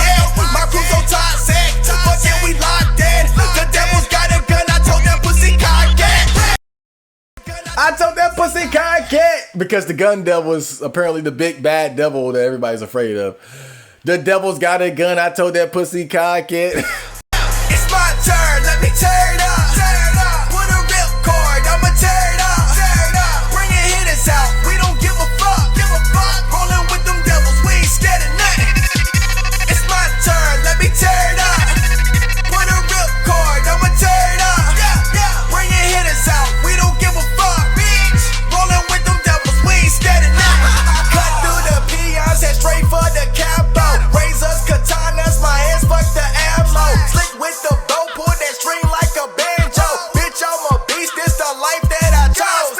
Dropping them bodies, I'm out of control. Ain't taking no money, I'm taking them souls. Got love for my team, I got heat for the foes. I'm ready and willing to take it the blows. Okay, let's get this party started. Jumping, I dive, but I cut him in two. Left his head open, this party. Running up, picking, I hit with a pole. I'm a problem, the boogeyman, now they can't sleep. I'm a rob, I'm of any chance of them beating me. It's a face off, cut your face off. Ha ha ha, bitch, I'm Leatherface with the chainsaw. Watch me tear it up.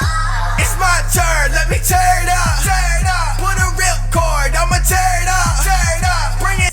Oh yeah, and that scream you heard between those parts, like that girl, right before the second hook, that's actually from Nocturne, one of the female demons. When you defeat them, I forgot which one. That's where that sound came from. Hit us out, we don't give a fuck. Rolling with them devils, we ain't scared of nothing. It's my turn, let me tear it up. Put a rip cord, I'ma tear it up. Bring your hitters out, we don't give a fuck. Let it rip. Rolling with them devils, we ain't scared of nothing. I was able to get my voice to do that by applying gross beat to the vocals in FL Studio. So next is the Amuro remix. My favorite song from the mixtape, personally. Power Suit is a close second. This my shit right here. I ain't gonna lie. I'm just letting you know, but that shit just... The build up is perfect. I got the right sound effects in the back. Super Chat Marco tag right in the beginning.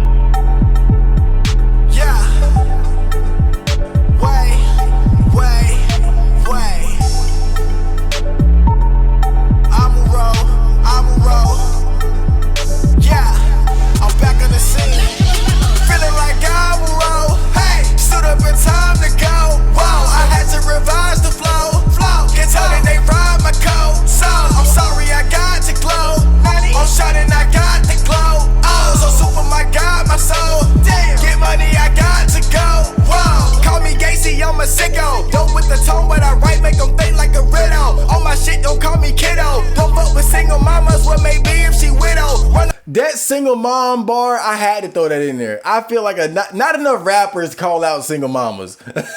Like, we talk all this shit about single mamas, but who talk about them who put it on wax? I put that shit on wax. I pull out the big O. Don't mess with me or I fuck up your teeth like some Skiddo. Best in the city, that's ditto. Shout out to Roshi, I still be a beast when I get on. Top of the heat. Pinnacle. Hit him like Rio, damn, I should be rocking the gi. I'm off. Hit him like Rio, damn, I should be rocking the gi. Rio is one of the fighters from King of Fighters. He's the one that wears the orange gi with the black t-shirt under it. Hit him like Rio, damn, I should be rocking a gi. With a leash, I'm ready. I swim with those sharks, damn, I feel like I live at the beach. I'm so out of reach. Yeah. I walk on my hands every day cause I don't know the feet. Her ass like a peach. Ain't fucking no bitch. I walk on my hands every day cause I don't know the feet. I just gotta call that out. That was dope. No. My dick is reserved for the beat. Ain't fucking no bitches. My dick is reserved for the beat. You know, when you're a virgin and everybody know you a virgin, I gotta be careful about how I talk about sex and bitches. I gotta somehow make being a virgin sound cool. So, ain't fucking no bitches. My dick is reserved for the beat. Like, and it's not. You gotta say it with confidence. And when I say that shit, it'll make you wanna be a virgin. My dick is reserved for the beat. Feeling like I'm a roll. Yeah. Stood up in time to go. Wow. I had to revise the flow. Can tell that they ride my coat. So I'm sorry I got to glow. I'm sorry. I'm shining, I got the glow. Oh, so super, my God, my soul. Get money, I got to go. Wow. Blowing the perk got me so fucking gone. Wow. Sound like a white boy, she digging my tone. Know that you toxic, just leave me alone. Treat a bitch like a dodo, she will not get flown. Cone in my hand, ain't no ice cream. Goddamn, my heart like an ice beam. Every day feel like a fight ring. It's not always what it might seem, so we stay ready. Taking over, ain't no running shit just like a sultan. Do not try it, cause we too defiant, man, I'm going. Gohan in Dragon Ball turns into a giant great ape, because he still had the tail. Obvious. Name shit like a Gohan.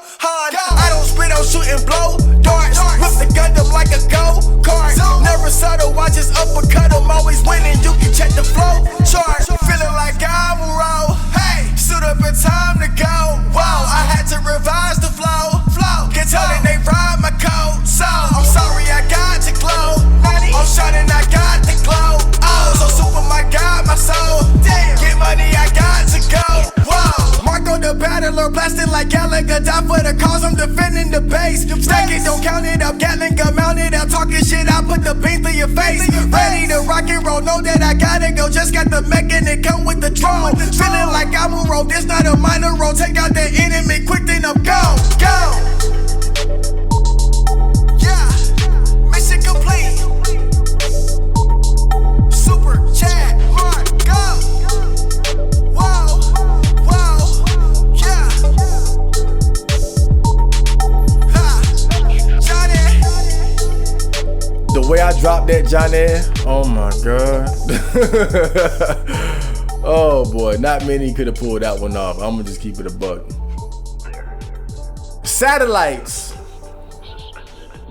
This is Carl Sagan, by the way. It's a very small stage in a vast cosmic arena. Really? I just love this beat so much, I said I just gotta do a song to it. I leveled up again.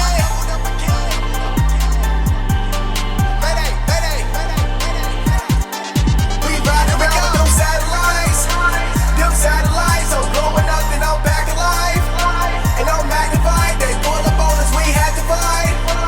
We had to fight. Jump on and out till I'm satisfied. And they ain't satisfied, so I gotta go. I just came up cause I'm talented, but I try to keep it on the low, man. Everybody wanna call me Goro, cause I'm running like I work with no hands. Goro, Mortal Kombat, Four-Armed Monster, beat the shit out of Johnny Cage's black friend in the Mortal Kombat movie. everybody knows that. I'm home, never brag and show out. Really trying to get the mo bands. People hating cause they cannot keep up with me. They got no direction, they got no plan. Keep tanks with me like stands. While I'm working magic in the background. Straight butt of up when Keep tanks with me like stands. That's kind of a double reference. Tanks are what you consider the beefy, bulky frontline warriors in RPGs. So when I say tanks, I mean like my goons, the people that stand up for me, my bodyguard, whoever, right? And stands are, of course, the spirits that the people in the world of JoJo's Bizarre Adventure use to fight and do battle. So it's like that's meant to say like, oh, your goons or your homies are protecting you like tanks and stands. Those hands, gotta stay alert to get maxed out. Number one ascender, pulling up like the zone of enders. Wishing my team could come up with me. Gotta give a RIP to Friender. RIP to Friender! Oh god. My awesome dog that died over a year ago. He's dearly missed. I used I think the wolf sound that I used came from Darkstalker's Gallon, the wolf character. Make it going so fast now. Run up on me, get blasted out. Hold the line and don't back down. Cause I'm laser focused, don't cash now. Ride a dirty working that gas out. Know you heard me whip and then dash out. Hit the studio to put tracks down. We proud and vibe with them satellites. Them satellites, I'm blowing up and I'm back alive. And don't magnify, they pull the bars, we had to fight. We had to fight, so holding out till I'm satisfied. And they satisfied, so I gotta go again. Taking off, then I'm gliding. I'm sitting here just vibing. I'm supposed to be breaking it down like you getting caught up listening to it. Get to work now, rising. Flying high, straight vibing. Like a steel beam, cause I can't fold. Never love a bitch as much as bankroll. When they hit me up, they try to skip me up. I interrupt the combo like I'm Jago. I interrupt the combo like I'm Jago. Jago is one of the fighters from Killer Instinct, known for its long combo strings, and you can interrupt those combos with a combo breaker. I interrupt the combo like I'm Jago. Swear they gotta be the same mode. Hoes who used to do the bang bros. Now they wanna ride away, but now you're not a game of motherfucking hang on. Why you hate on me when you can let a paper? Get your money up, elevator. That's the one that you would wanna anger. Hayato with the beam saber.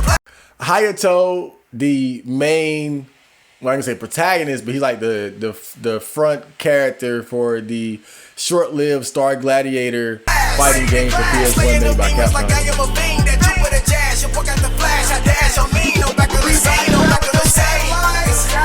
Them satellites, I'm blowing up and I'm back alive. And I'm magnified, they pull the bars, we had to fight. We had to fight, so holding out till I'm satisfied. And they satisfied, so I gotta go again.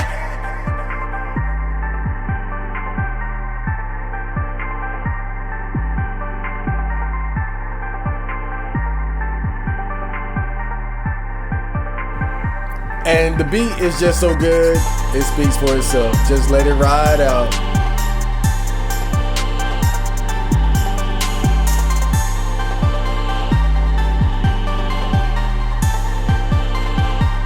And the last track, Final Attack.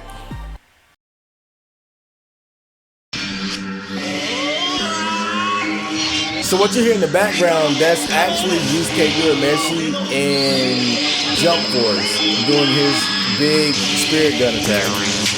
Yeah! Wow! Power up to the max, you can't stop That me! power limiter disengage, I use some type like voice generator online and just typed in what I needed them to say, and it came out perfect. Power limiter disengaged. Please exercise extreme caution. Turn like a devil, check my power level, yeah, you know it's me. Ride to the facts, I'm Making noise up in that Mega Deuce, I'm shaking up the streets. The Mega Deuce, that's the name of the giant robots in Big O. Not a big fan of that anime because it gets so weird towards the end, but a very interesting mech anime. number one, so I'ma make them see. Making noise up in that Mega Deuce, I'm shaking up the streets. On the battlefield, and I ain't leaving till I get the V. On the Hollywood, they selling out. You can't shot with me, I'm turning up. I'm talking super hyper, you can't stop this key. If it's Dragon Ball, when I show up, I'm bringing the Z. People love me, take me out. If it's Dragon Ball, when I show up, I'm bringing the Z. If you notice, when you look at Dragon Ball versus Dragon Ball Z just has a completely different style to it in terms of its action.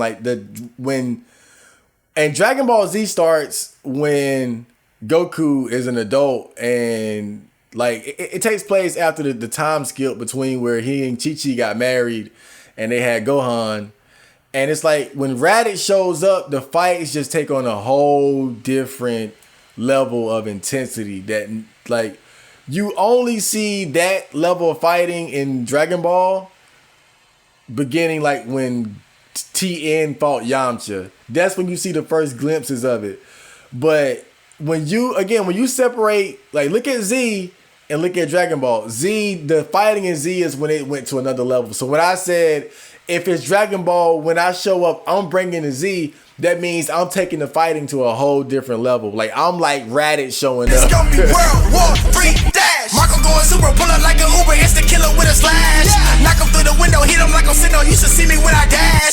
Going kamikaze, motherfucking body, smoke him like a bun of hash. Send him to the Reaper when I knock him through the window, hit him like I'm Sendo. You should see me when I dash. Sendo is one of Ippo's biggest rivals in Hajime no Ippo. He's a very vicious, in-your-face, powerful fighter. And he had this one fight where he was losing. And he was able to turn the tide of battle because he was trying to figure out how to use his legs that he was working on during training camp. And so once he figured out how to use his legs, he was able to dash so quick that his opponent couldn't stop him from hitting him. And I mean, one of the coolest moments in anime to me was when Sendo did that dash punch and just I mean, pretty much instant transmission in front of this dude and just clocked him right in the head. It was beautiful. turn the heat up, I can do it in a flash. No more holding back. When I run up on him, I'ma hit him where it hurt. My final attack. Hit the killer move, I'ma put him in the dirt. Power up to max. Picking at the speed. The final attacks in One Punch Man are called killer moves. No, I gotta set the pace. My final attack. Dropping with the beam, draw me and get a race. I'm mad as fuck, don't make me act up. Brandishing my claws, I'm all to make them back up. They so nervous, wishing I pause to call them back up. Blowing all they ass up, watch the body stack up. We don't vibe, we ain't good, we don't click. Never ride with no fool and no bitch. Better move when I'm flipping and switch. Feeling good, but I swear that I'm sick. Running up on a trap when I spit. Turning up, but don't lit like a bitch. Judo, when I'm throwing a fit. Too cold, she the poop like a lick. When I'm feeling moody, don't bring that shit to me. I'm cleaning you up, ain't no messing around. Up for the booty, they calling me Luffy. I turn up and get it, no stretching them out. Keeping them running from out. Hunt for the booty. Hunt for the booty. They calling me Luffy. I turn up a gear. They stretching me out. Of course, Luffy, pirate hunts for the booty. And from what I understand, in One Piece, when Luffy is like powering up, it's called gears, like gear 2, gear 3, gear 4. So pull up in that gum and I'm putting that giga drill into your dome. I get it cutting like all of a sudden I'm cutting those. pull up in that gunman. I'm putting that giga drill into your dome. Giga drill break, gunman, the mechs in Girl Lagann are called gunman. Slow down to the bone, heat a battle, yeah, I'm back in my zone. Like a Ronin, do my dirt on my own. The ram, put my head like a stone. Sugar Ray, they can't see me, yo, gone. Shit, no Serena, bitch, I won't quit. Super Saiyans, who I wrote. Duran, my hand like a stone. Sugar Ray, they can't see me, I'm gone. Roberto Duran and Sugar Ray Leonard are well known for their two fights in the 70s. Duran won the first one. Sugar Ray won the second one. But Duran was known as a very strong, tough power puncher.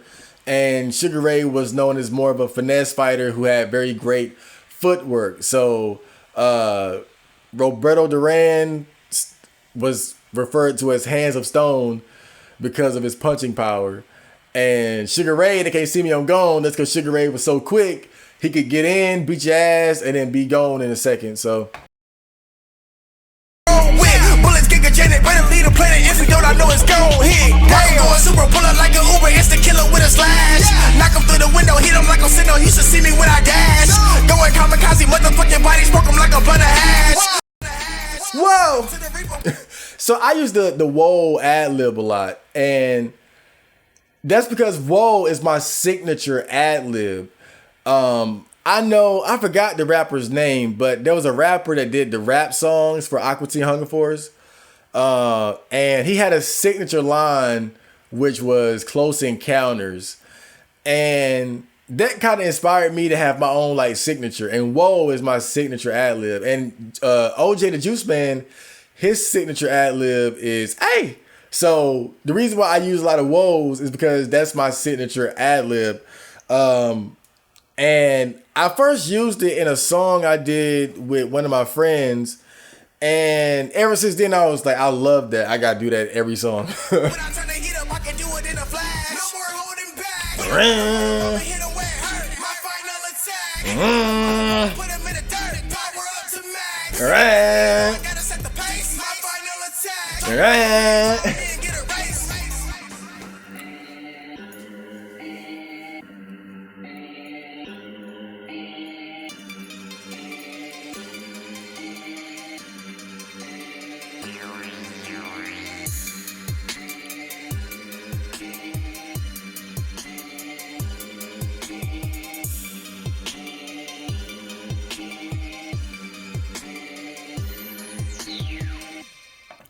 And that was the drill music mix tape and my breakdown of it.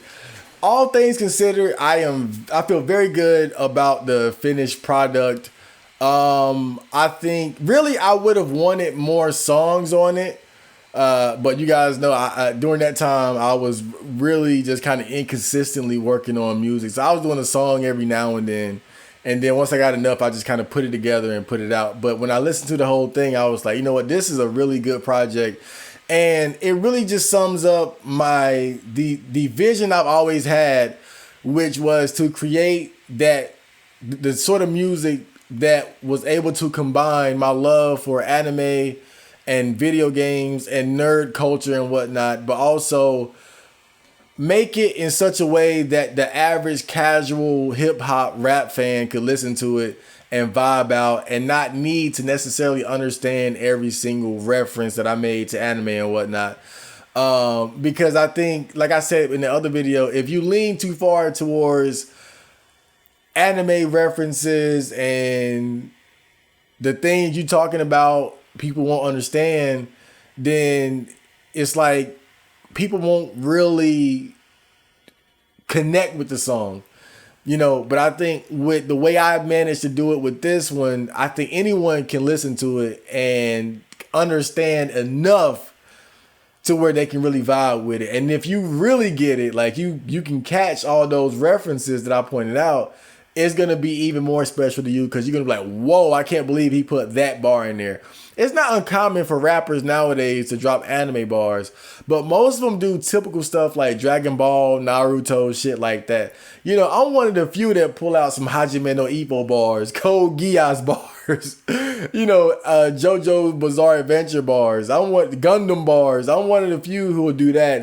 But you got to do it the right way because a lot of people just don't necessarily watch those the same as some of the more mainstream anime. But that was the main topic. Make sure you guys listen to the drill music mixtape on all Spotify, Apple Music. It's on many different social media platforms. Just type it in and you'll be able to find it. And another thing I'm going to do is I'm going to put, like, just for the Patreon, I'm going to put like easily downloadable links for all my mixtapes because I think that needs to be somewhere for people to have access to. So that's something I'm going to do for the Patreon very soon. So yeah, I hope you guys enjoyed that main topic, and that's going to have the TOD and then the comments. So stay tuned.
Okay, so we are back, people, and now we have the thread of the day.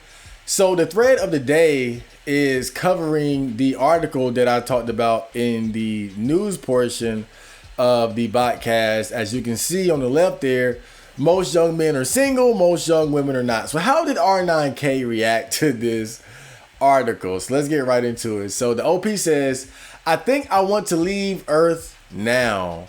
And then this guy follows up and says, your average American male in 2023 is chronically single. Incels aren't even a minority group anymore. It really is one struggle, brothers. And then this guy, ENTJ, says, of course, an incel like you wants to run away from their problems instead of confronting them. Please kill yourself at your next available. Thanks. I mean, damn, that's kind of harsh. Then this guy says, I read an article that said one of the problems is that men aren't looking for romantic relationships anymore. Maybe that's true, but for me, it isn't. I don't hate women. I don't want to do MGTOW. I don't want to be alone. I really deeply want a girl that I can love and give my all to. I'm not perfect, but if I could just have that chance. I mean, it's kind of like what I said earlier, is that you do have some guys that, how should I say, is I think what people have to understand is like there aren't a lot of guys who are just like completely fuck relationships. And even guys who are MGTOW, what people might not understand is that it's not like we would never get into a relationship or never have sex or anything like that. We just don't make it a priority because we don't believe there's a good chance of us finding a woman out there that's going to be worth the effort or worth the risk. And that's why you go your own way. If it's not worth it, you just don't engage with it. But I think the fact that it's not worth it doesn't mean that we wouldn't like to have a good woman in our lives. It doesn't mean that we wouldn't like to have it. It's just not available, or at least we believe it's not available. It's just not within our reach to have something like that. I think the MGTOW issue is really similar to why some people don't play the lottery. Basically, the average person who wouldn't play the lottery, it's because they don't think there's a high likelihood of winning the lottery. Whether it's a small lottery, a medium-sized lottery, and especially one of the major, $1 million lotteries. And that's basically how MGTOW guys feel. It's not that we wouldn't want the $1 million. We just don't believe that we are going to have an adequate or high enough chance to win said money to where the investment of buying the tickets would be worth it. That's basically what it is. So this person says, solution, more trans girls, and men need to man up and date said trans girls. Simple as that. I mean, look, that's an option. You got to think, for every transsexual, every male to female transsexual, that's one less male to compete with, and one extra hole to fuck. I'll put it like that. So this guy says it is an actual study, and he links to the pewsearch.org study that has quite a few facts about single Americans. I'll check that out later. Came out a few days ago. Almost 70% of young men are single, whereas only around 30% of young women are. You cannot hide the truth. I mean, it's kind of crazy, because it's like, how do you get 70 and then the 30? But we already talked about that. This is what incels have been saying for a decade plus. Women are Chad only. Now, that's an exaggeration, but and see, what some people would do, they would point to, we all know the fat, balding, short guy dating a supermodel. What about him? But I think what people have to understand is not that it's impossible for average guys. It's not even impossible for ugly dudes.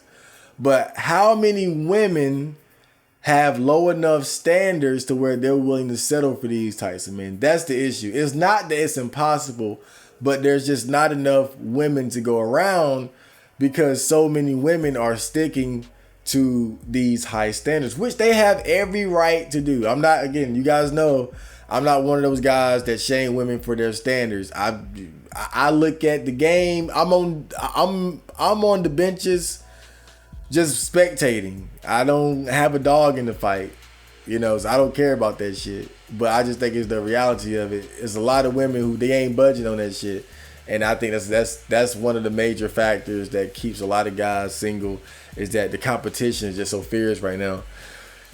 And then this guy says, if you're even too beta to get one of the most affection-starved varieties of girls in existence to be your girlfriend, then it really is over for you. I think he was talking about the transsexual post. If you're too beta to get a tranny girlfriend, I think that's not as simple as he's saying either, though, because I follow a transsexual on Twitter, right?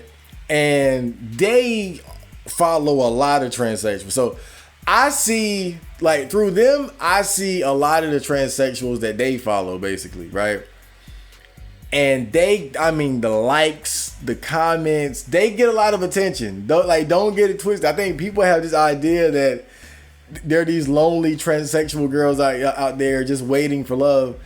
If they're decent looking, they have options, period. If they're worth fucking, they have options, just like, maybe not on the same level, but I think that what you have to realize is that it's still that competitive aspect to it, where they're already used to getting flooded with attention, and then you have to somehow penetrate that.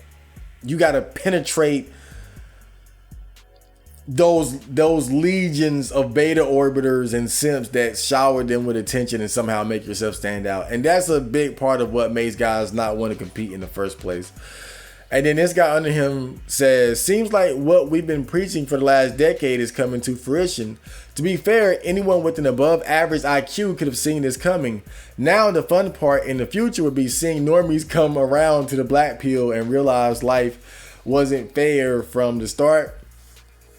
And these are things that we've been talking about for the longest time. And it just seems like the more and more articles and research is done on this, the more that we're proven to be correct, because these different things that we're seeing either in our personal lives, our communities and whatnot, it's just the trends are obvious. And we all have these shared experiences as average tier men, maybe give or take. And we look at what it takes for us to try to get into the world of dating and get the attention of women or girls, and like where we stand. And it looks so bad for us. It looks so bad for a lot of guys. And then we see other guys going through the same thing. And then even the guys who are finding some success, they're having to put in an extreme amount of effort that's quite frankly ridiculous sometimes. And again, that's why you have the guys going their own way or just opting out of the game entirely. And so, now this one is funny. When will normies admit the truth? And then they're saying this sarcastically. It's just incel delusions. It's just incels misinterpreting numbers. Incels forget that those men didn't want a relationship to begin with. Incels want women to date incels. They need to fix themselves up first. Incels extrapolating numbers from a small sample size. The reality is that nearly 99% of people are in relationships.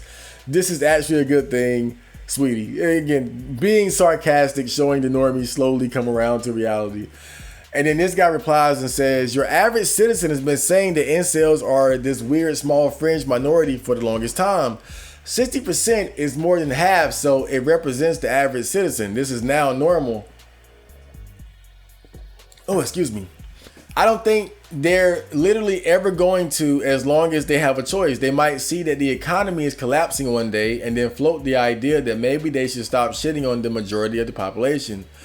Well, I think part of it is that even with this article, you can't just say that all these guys are incels. I think the term incel is meant to describe a very extreme case of male virginity, loneliness, and perpetually being single. Like a lot of guys who might account for these percentages, they might be single, but they might not necessarily be incels, is what I'm saying. Maybe they had a girlfriend in high school. Maybe they had a girlfriend last year. Maybe they'll get a girlfriend next year. Maybe they're the type they hooked up with some fat chick at a party. Just what I'm saying is, don't start using the word incel to describe any guy that's currently single or even a virgin. I'm a virgin, but I'm nothing close to an incel. I mean, people can look at me and tell if I lowered my standards and was stupid enough and desperate enough to fuck single moms, fat bitches, and all that, I could get my dick wet in no time, you know. And if I was willing to sell my soul and put in serious work, I could probably fuck a decent chick, you know. So some guys like again, you got the MGTOW, Vocel types too, and you know, it's not all incels basically. And I think that's why even at this point, it's not fair to say, oh, incels are half the population. I think, or half the population of men, right? I think that's just not fair.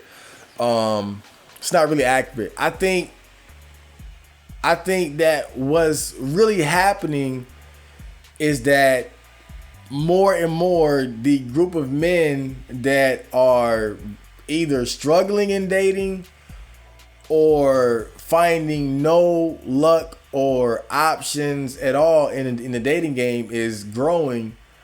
But the extreme side of it, the incel side, I still think that's not very large. But again, that's very extreme. I think most of these guys are probably just going through the basic level of dating struggle. Like, I'll say, for example, right, my friend right now is in a relationship. But before he was in a relationship, he was on Tinder, trying to meet girls at work and things like that. And, you know, he was going through like a mild struggle period, basically. Like, I remember one thing happened where he met this girl on Tinder, but he felt bad about not having a car. And so that was affecting his confidence. Like he had a job, but he didn't have the car, and he was living with his mom at the time. And so his confidence was pretty low. So he was going through like a struggle stage. And so if you caught him during that period, he was single, but he was actively trying to make things happen. You know, and that's what I'm saying. You can't just lump everybody into the incel category because they're struggling in dating. There's definitely issues with men struggling, but everybody's not so far gone that they could be considered an incel. And so this guy says a woman just needs to be alive to get in a relationship. A man has to be attractive, tall, well off, fit, hung, funny, confident, free of mental disorders and worries, social with a large social media following, well dressed, to maybe be considered for a mate. That's the bare minimum. And then this guy replies, I am merely mid-attractive, mid-tall, hung, well dressed, and in a relationship with a girl who was a virgin before me. What now? I think he's kind of being cheeky, you know, because mid-attractive, mid-tall. I mean, look, like, what does mid-tall even mean? Right? What, is that 6'1"? So, I don't know if he's being cheeky, but I know some guys will say, I know, again, fat, short, bald guy dating the model. I got you. Guys will point that out, but I think that the fact that you can point out abnormalities, or you can point out situations or guys who aren't struggling, that doesn't mean that, like, that doesn't invalidate the struggles of the other men in the world. This article didn't come out and say all men are single. It didn't come out and say 95% of men don't get bitches. It's just saying that there's a large group of men compared to women who are single and struggling in dating and struggling when it comes to trying to have sex and build relationships with the opposite sex and even with friends and whatnot. You gotta think, let's say it is 60% of guys struggling. 40% not struggling and finding success, that's a lot. So obviously you're going to find and be able to point to those examples. But that doesn't mean that there isn't an issue. But again, I think this guy is being cheeky. But the original poster brings up a good point, and I talked about this before.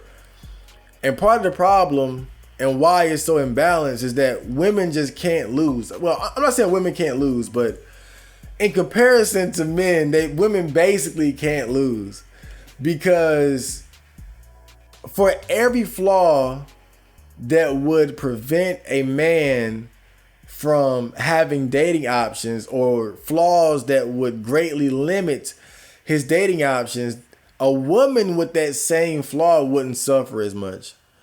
And I think that people are really unsympathetic for men in terms of the basic struggle of life. Life, to a large degree, is having to deal with shortcomings that you have, either physical, genetic-wise, mental, and whatnot. You can overcome a lot of things. Some things you just can't change. But my point is just this, is that in a lot of ways, women are just as fucked up as men are, but they don't suffer as much in terms of losing out on dating options because of it. If a man is fat, it's much worse for him in terms of dating than when a woman is fat. If a man doesn't have confidence, it's much worse for him than it is for a woman. If a man is broke, it's much worse for him in terms of dating than a woman. You see? And so it's like you got broke men and broke women. You got fat men, you got fat women, this, that, and the third. Men with mental health issues, women with mental health issues. But the difference is that we are going to suffer in dating because of it. And I think that's an important factor when it comes to why we see this imbalance. Like, we are held back by just the basic human struggle of being flawed and having issues and problems that we need time to work through. While women with the same flaws and same problems don't lose out on dating options because of it, or they don't lose out on as many dating options because of it. And I think that's very important to acknowledge. And so this guy says many women are dating the same guy without realizing. Some even know and are fine with it. And of course, you got player type guys who juggle multiple different women. And sometimes what you'll see is that in these types of situations, girls will be highly attracted to a guy and they're basically pursuing and chasing this guy. And they know he's a player. They know he's the kind of guy that has a lot of options. And they know he's fucking with other bitches. But they want to be that girl. Like, they, either they love his sex game or they want him to be their baby mama or baby daddy. I remember, for instance, there was a girl that I knew way back. She lied about, she got pregnant and then she lied about who was the daddy. And basically what she did was, the guy she lied and said was the daddy was her Chad. It was the guy that she wanted to be the baby daddy, but wasn't stupid enough to be the baby daddy, basically. And that's what happened. So some girls, they're like that, where they know a guy has multiple women, but they're willing to chase and pursue and just essentially be a part of his harem, because they're not going to lose attraction for him because he has other bitches. In fact, it makes him more attractive. He has other bitches because of how attractive he is, And so a lot of girls are in that situation where maybe they're not in a relationship, but they're not really single either, because there is a guy that they're actively pursuing. They're just not in a serious relationship with him. I think that happens quite often too. So this is a long one. And let me get a sip for this one. And so this guy says, fellas, it's a tale as old as time. Young men are immature.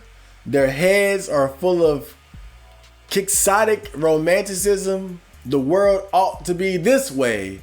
If I just show her how much she means to me, if I just show her how much I love her, maybe she'll want me. But it's not that way. Never was, never will be. Intellectually, you know this already. Emotionally, it takes time. Slowly, reality chips away at your misconceptions. It molds you into a more rigid man. You stop caring. You stop wanting love. You focus on your hobbies and passions. They fulfill you. They make you mentally sound. They give you clarity and meaning to your life. Soon you will find yourself older, wiser, valuable. The female now detects a self-grounded man. She wants to take all that from you. She wants it for herself. Man capitulates to women's charm. If he's lucky, they grow old together, happy together. More often than not, the love dies quickly. If it's not her losing interest, it's him.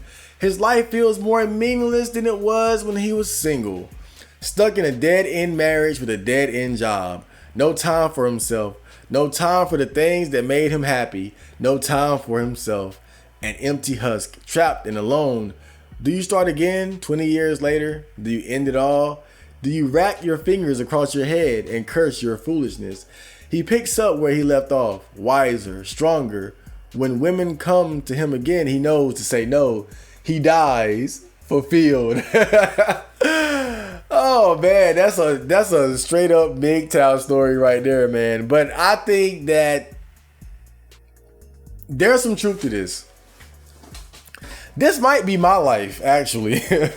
Hopefully without the dead end marriage part or getting married at all part. This sounds like this might be my life trajectory. But there's one part in this green text that stands out to me. Look at how the man starts off immature and with the mind filled with romantic idealism and things of that nature. He wears his heart on his sleeve and he falls in love easily and things of that nature. Gets his heart broken and he's like, I'm not trying to go through that again. Let me focus on myself, etc. And as he does that, he's growing into a more attractive man and he's finally able to attract a woman that he really wants. And then he loses himself in this new love. And then before he knows it, he's stuck. I think that's a real trap that guys got to look out for. That's some real shit right there. You know, when you go monk mode or go your own way, and then that self-focus allows you to elevate and level up, but then that leveling up in the process makes you more attractive to women.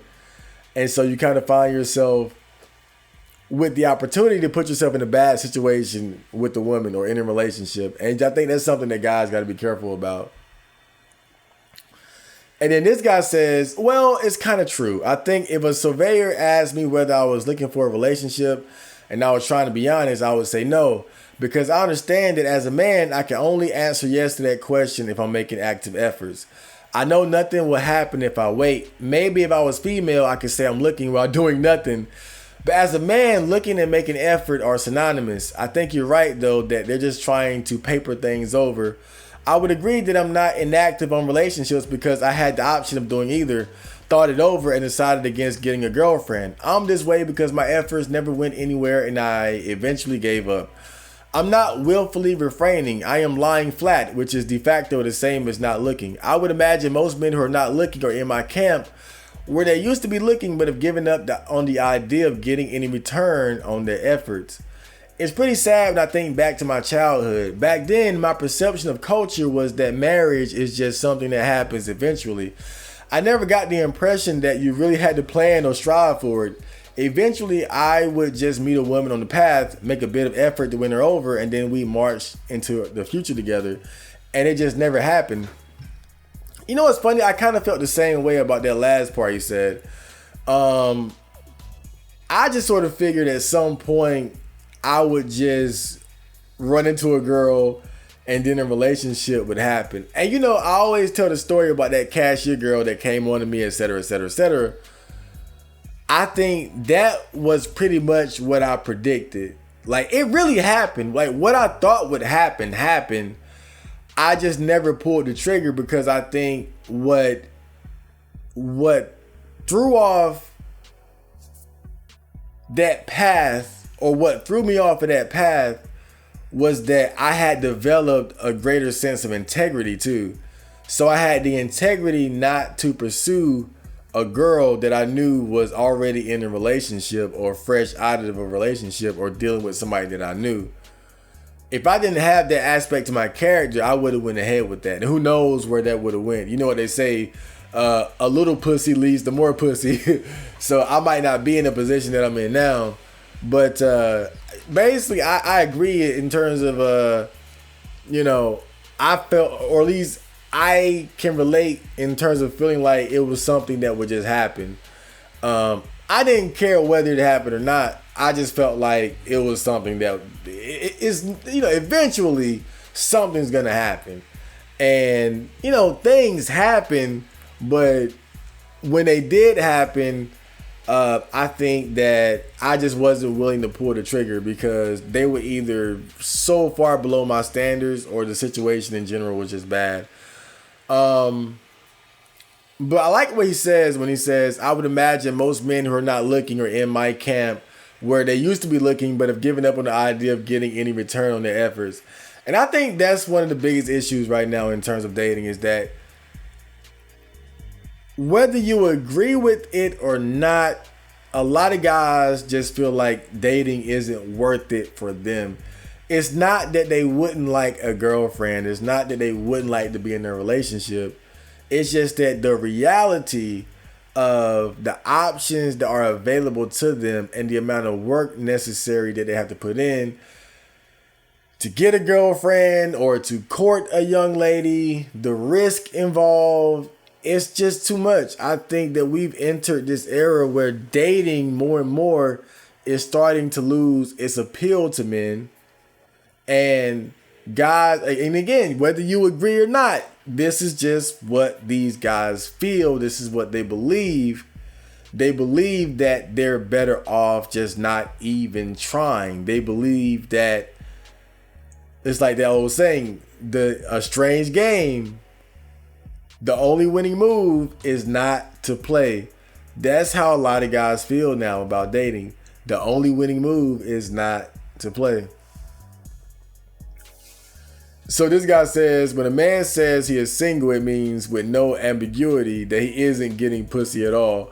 When a woman says she is single, it means with no ambiguity that she's in a rotation of a few chads. And I've talked about this before too. Single for a man is very different from single for a woman, or it can be.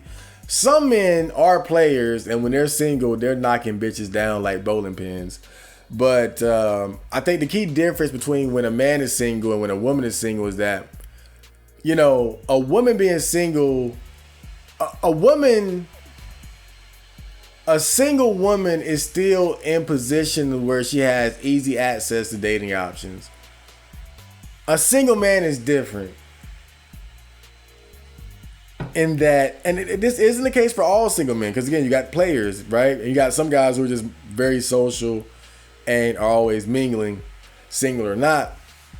But I think a lot of guys are in a position where they pretty much have to force themselves to build up dating options. And if they're not actively doing that, single can mean no options whatsoever. Like me, I'm single.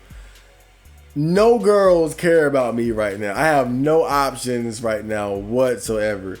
I would have to go out and start making moves to get my options up.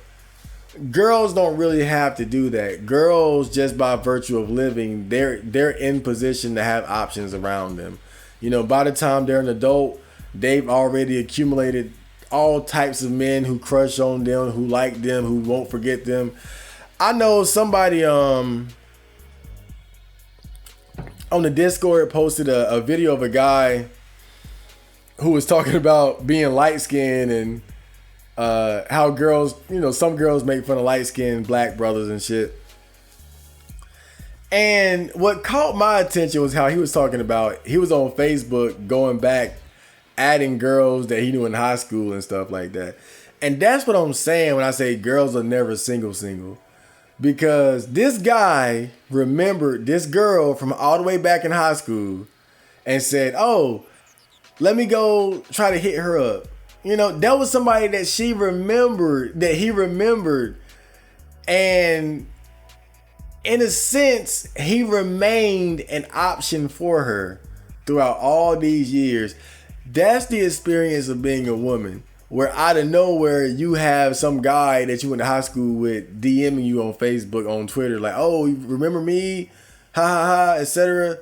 I don't get shit like that. Girls who knew me in high school don't come looking for Chad Marco. So, and then this guy says, he's quoting someone who said MGTOW copers. He says, if you didn't find a suitable woman in high school to grow together with, chances are you'll never find anyone worth starting a family with. Desperate whores aren't worth your time unless you are equally desperate for female attention.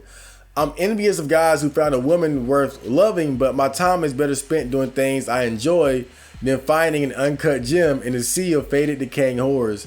So a lot of people think MGTOW men are coping. I debunked that clean and clear with one of my previous Botcast snippets. And I think this guy right here is pretty much like, he probably identifies with MGTOW, which is why he quoted this particular person. But I think you look at the way he's explaining it, and it's pretty much, it kind of just sums up like how MGTOW guys really think. Look at what he says. I'm envious of guys who found a woman worth loving, but my time is better spent doing things I enjoy than finding an uncut gem in a sea of faded, decaying whores. And I think what a lot of people don't get about MGTOW, I said this 1,000 times, but I think really what it is, people just don't like MGTOW, so they're always going to think that way. But I think what people don't get about it is that they feel like MGTOW guys are saying that, like, oh, I would never want a relationship, period. All women are bad. All relationships are bad. It's better to be single. That's not what MGTOW guys are saying. Guys who go their own way, they're doing that because the options available to them are just not good enough to engage with. Like, that's some real shit. If the only options that are on the table are vomit in a bowl, shit in a cup, or piss in a Gatorade bottle, you're better off walking away from the table. And guys who go their own way, that's how they feel about dating. When they look at their dating options, they don't see anything but bad options. Now, you could make the argument that you can get better options by putting in more effort, but even the effort aspect of it turns them off. I don't want a relationship or a girlfriend bad enough to put endless hours or to go on all these dates and download all these dating apps. I don't want it that bad. I'd rather go my own way, away from these bad options, or these options that I perceive to be bad. That's all it is. I don't see how people can't recognize that, but I think that in their mind, they're probably thinking of it in a more extreme way. You know how when, like, the whole age gap shit, right? When people think of it, they jump to the older guy is a predator trying to destroy this young virgin. I think it's the same thing when people say shit like MGTOW is a cope. They're thinking, they have a guy in their mind, like some fat sloppy dude saying, I'm too good for every woman on the planet. When that's just not even close to reality of what makes guys go their own way. So this guy says the average citizen has been saying that incels are this weird small fringe minority for the longest time. 60% is more than half, so it represents the average citizen. This is now normal. I don't think. Oh, wait a minute. I think I already covered this, right? I already said this one. Okay, but yeah, that was. I don't know how I went in a circle like that, but that was the thread of the day. I knew I had to catch that one. That thread was booming when I caught it. I had it sitting on my hard drive for a while though, but yeah, that was a good one. So next we're going to get into the comments, and then I'm gonna fuck off.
So that was the Botcast. I hope you guys enjoyed that. And before I get out of here, I'm going to answer some of the comments. So, on the Night Walk vlog, why being a single virgin doesn't stop my happiness, Brace God says, I'm listening to this on the last day of 2022, yet it was by far the most enlightening thing I've heard this year, if not this decade. Goddamn. I know, I'm pretty good, huh? But I think it's required viewing for virgins in the world. Not saying that everybody can take to my personal philosophy, but I think that it is one that could possibly resonate with, you know, a lot of guys who, you know, maybe they feel like they have a void. Because really, I think what it comes down to is that a lot of guys have a void. And the sex drive is just so strong. And I think it's only natural to think that sex and being in a relationship is going to fill that void, you know. And I think if you address that void directly instead of expecting somebody else to fill it for you, and realize that, you know, you need to fill that void for yourself, you need to be complete and of yourself, I think that would help a lot of guys out to move forward. And you don't even have to take my path and, you know, opt out of dating. You know, you can find that completeness within yourself and then use that inner strength to face the world of dating and trying to find a relationship or something like that. And so DG1NR8 says on the Toxic Relationships episode of the Nightwall vlog, you taught the most black men long enough and the phrase child support will come up. I remember when I was growing up, just the thought of being on child support scared the shit out of me. That was one of the things that made me cling to my virginity, to be honest with you, or at least made me feel like being a virgin wasn't so bad. Like, just the thought of some stupid, crazy bitch is just hovering around your life and you owe them money every month for 18 years. Whether she's a good mom, a bad mom, a chaotic good mom, whatever. Like, you got to give her money every month. You got to deal with this bitch for 18 years. Like, that, horrifying. I would hate to be in that situation. And so on the super straight episode of the Botcast, T-Dot's Finest says, who said not wanting to date trans people is transphobic though? I've heard that said quite a few times. I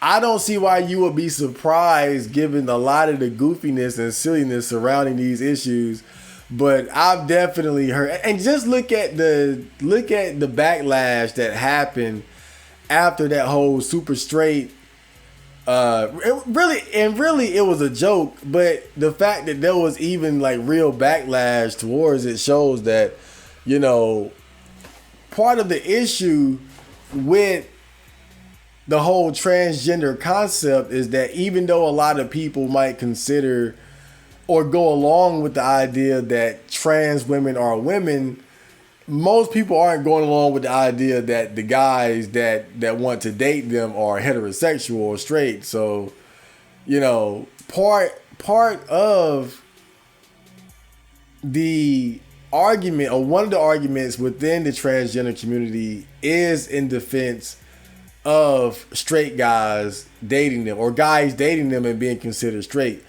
And so it's like, well, if I'm a woman, why would you disqualify me as an option, basically? And so that's where that comes from. So T. Dot's Finest also says on the New Year episode of the podcast, hearing you give advice means a lot more from you because you're neat like me and I can relate to you. All those tips are really good. Also, what if nothing compels you except video and music? I think that you have to force yourself to find something. You gotta force yourself to find something else, and just experiment with different things. I would start with like the basics, like the basic hobbies. I mean, when you look at like content creators, for example, they come in all different shapes and sizes. Like some people are passionate about fighting games, and so like when I look at, and this is a great example. Maybe you don't know these guys, but look up Gutex and Mike Ross.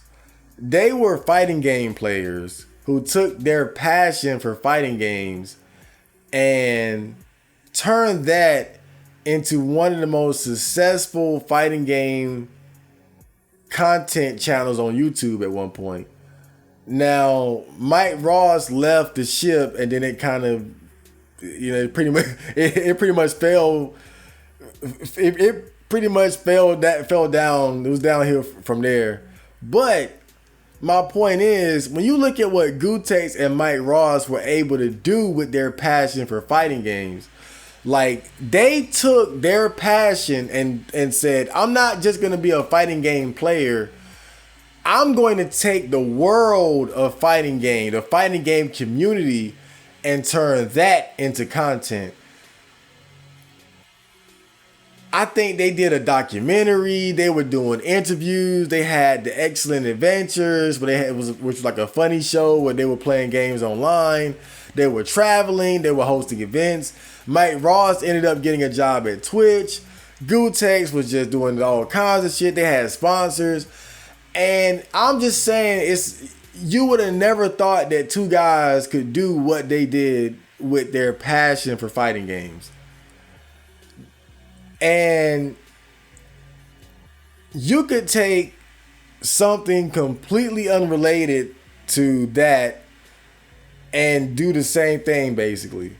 You know, if you could be passionate about ice cream and find a way to put the new ice cream on the map, or the ice cream community, whatever. Like, you can, if you're passionate about something and you have enough vision and imagination, you can take it far beyond its base level. But I think part of it is just sort of experimenting and trying out different things. Like, you know, I took a leap and got into personal fitness and health. Now, in my mind, I have quite a ways to go in terms of sculpting the body that I want and really getting in the shape that I want to. But with my physique now and with the work I put in, I could start taking that and making content out of it. You know, oh, watch me do 100 push-ups straight, and you know, this is my workout routine, and this is my diet. I could take my interest in fitness and turn that into something. You know, Alpha Male Strategies, AMS, I think he was a personal trainer for a while. He was a fat fuck in somebody's basement, realized he had to get in shape, got in shape, became a personal trainer. So you see how you can take one thing and then allow it to lead you to another and then another. But it takes it takes finding those things, as well as having the creativity and imagination necessary to see how far you can take that vision, how you can take that seed and plant it and turn it into a whole tree, and then watching that tree bear fruit. So Sluggo Dog says on the Vegeta song, I can't believe this is 6 years old now. I remember finding this song just Googling Super Saiyan Kush and finding this, and man, hotboxing the car playing this on the aux was a blast with friends back in high school a few years ago. I mean, yeah, it's kind of crazy how time just like, I wouldn't say like time flies. I feel like time has just been going steadily, but it is kind of weird looking back at some of my older songs and realize like how long it's been. I don't feel like time just flew by, but it's just like, wow, like I got like old tracks from years and years ago. Like I was in my mid 20s then, like 23, 24 and shit, making these songs. And yeah, but the coolest thing about it to me is just the fact that people really listen to these songs. That's the best thing about it to me, that the fact that people really listen to it. You know, a lot of guys rap and you get your friends to listen to it, you get your family to listen to it, but they listen to it because they know you. The fact that somebody like you listened to it not knowing who I was, you just found it randomly, like that's the type of thing that sustains me. You know, even during the time with my YouTube channel being down, you know, people wonder how I feel about, you know, my YouTube channel being down and not having the same views. You know, that's not gonna stop me from making music, because I know it's motherfuckers like you out there. I know it's guys like you out there that really listen to my music and really look forward to when I put out projects. So I really appreciate that. So T-Dot said on the Oreo Man Botcast episode, I love how positive you are, Marco. Really makes me shed tears. I wish to be like you, man, but I am weak. Oh boy.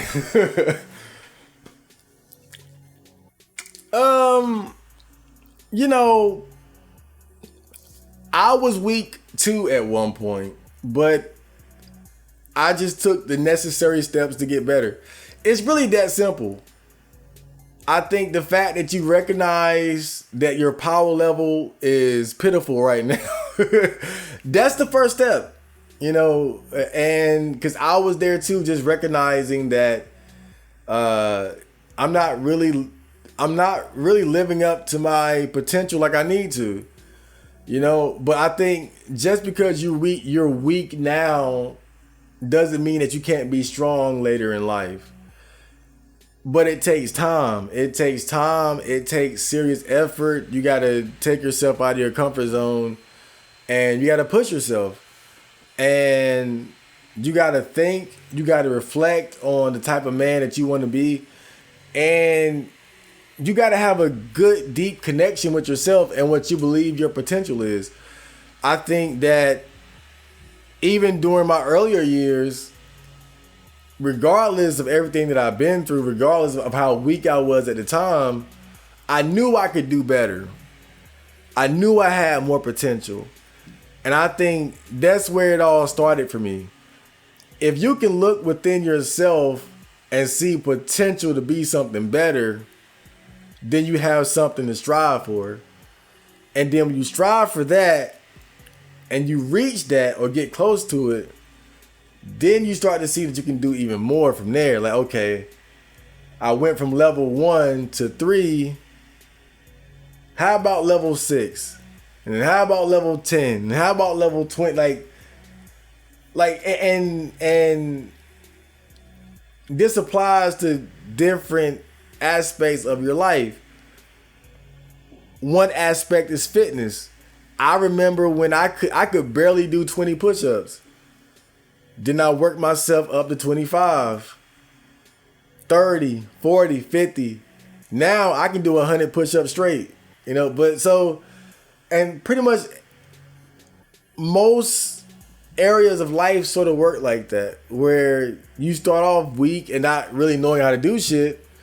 But if you take it one step at a time and you start reaching those new levels, inevitably you want to push even further. And as you push and push and push, your self-esteem grows and your belief in yourself grows. And, you know, the reason why I feel so good about myself now is because I took those necessary steps. But it all started with reflection and believing that I had more potential than what I was putting out and that I needed to reach that.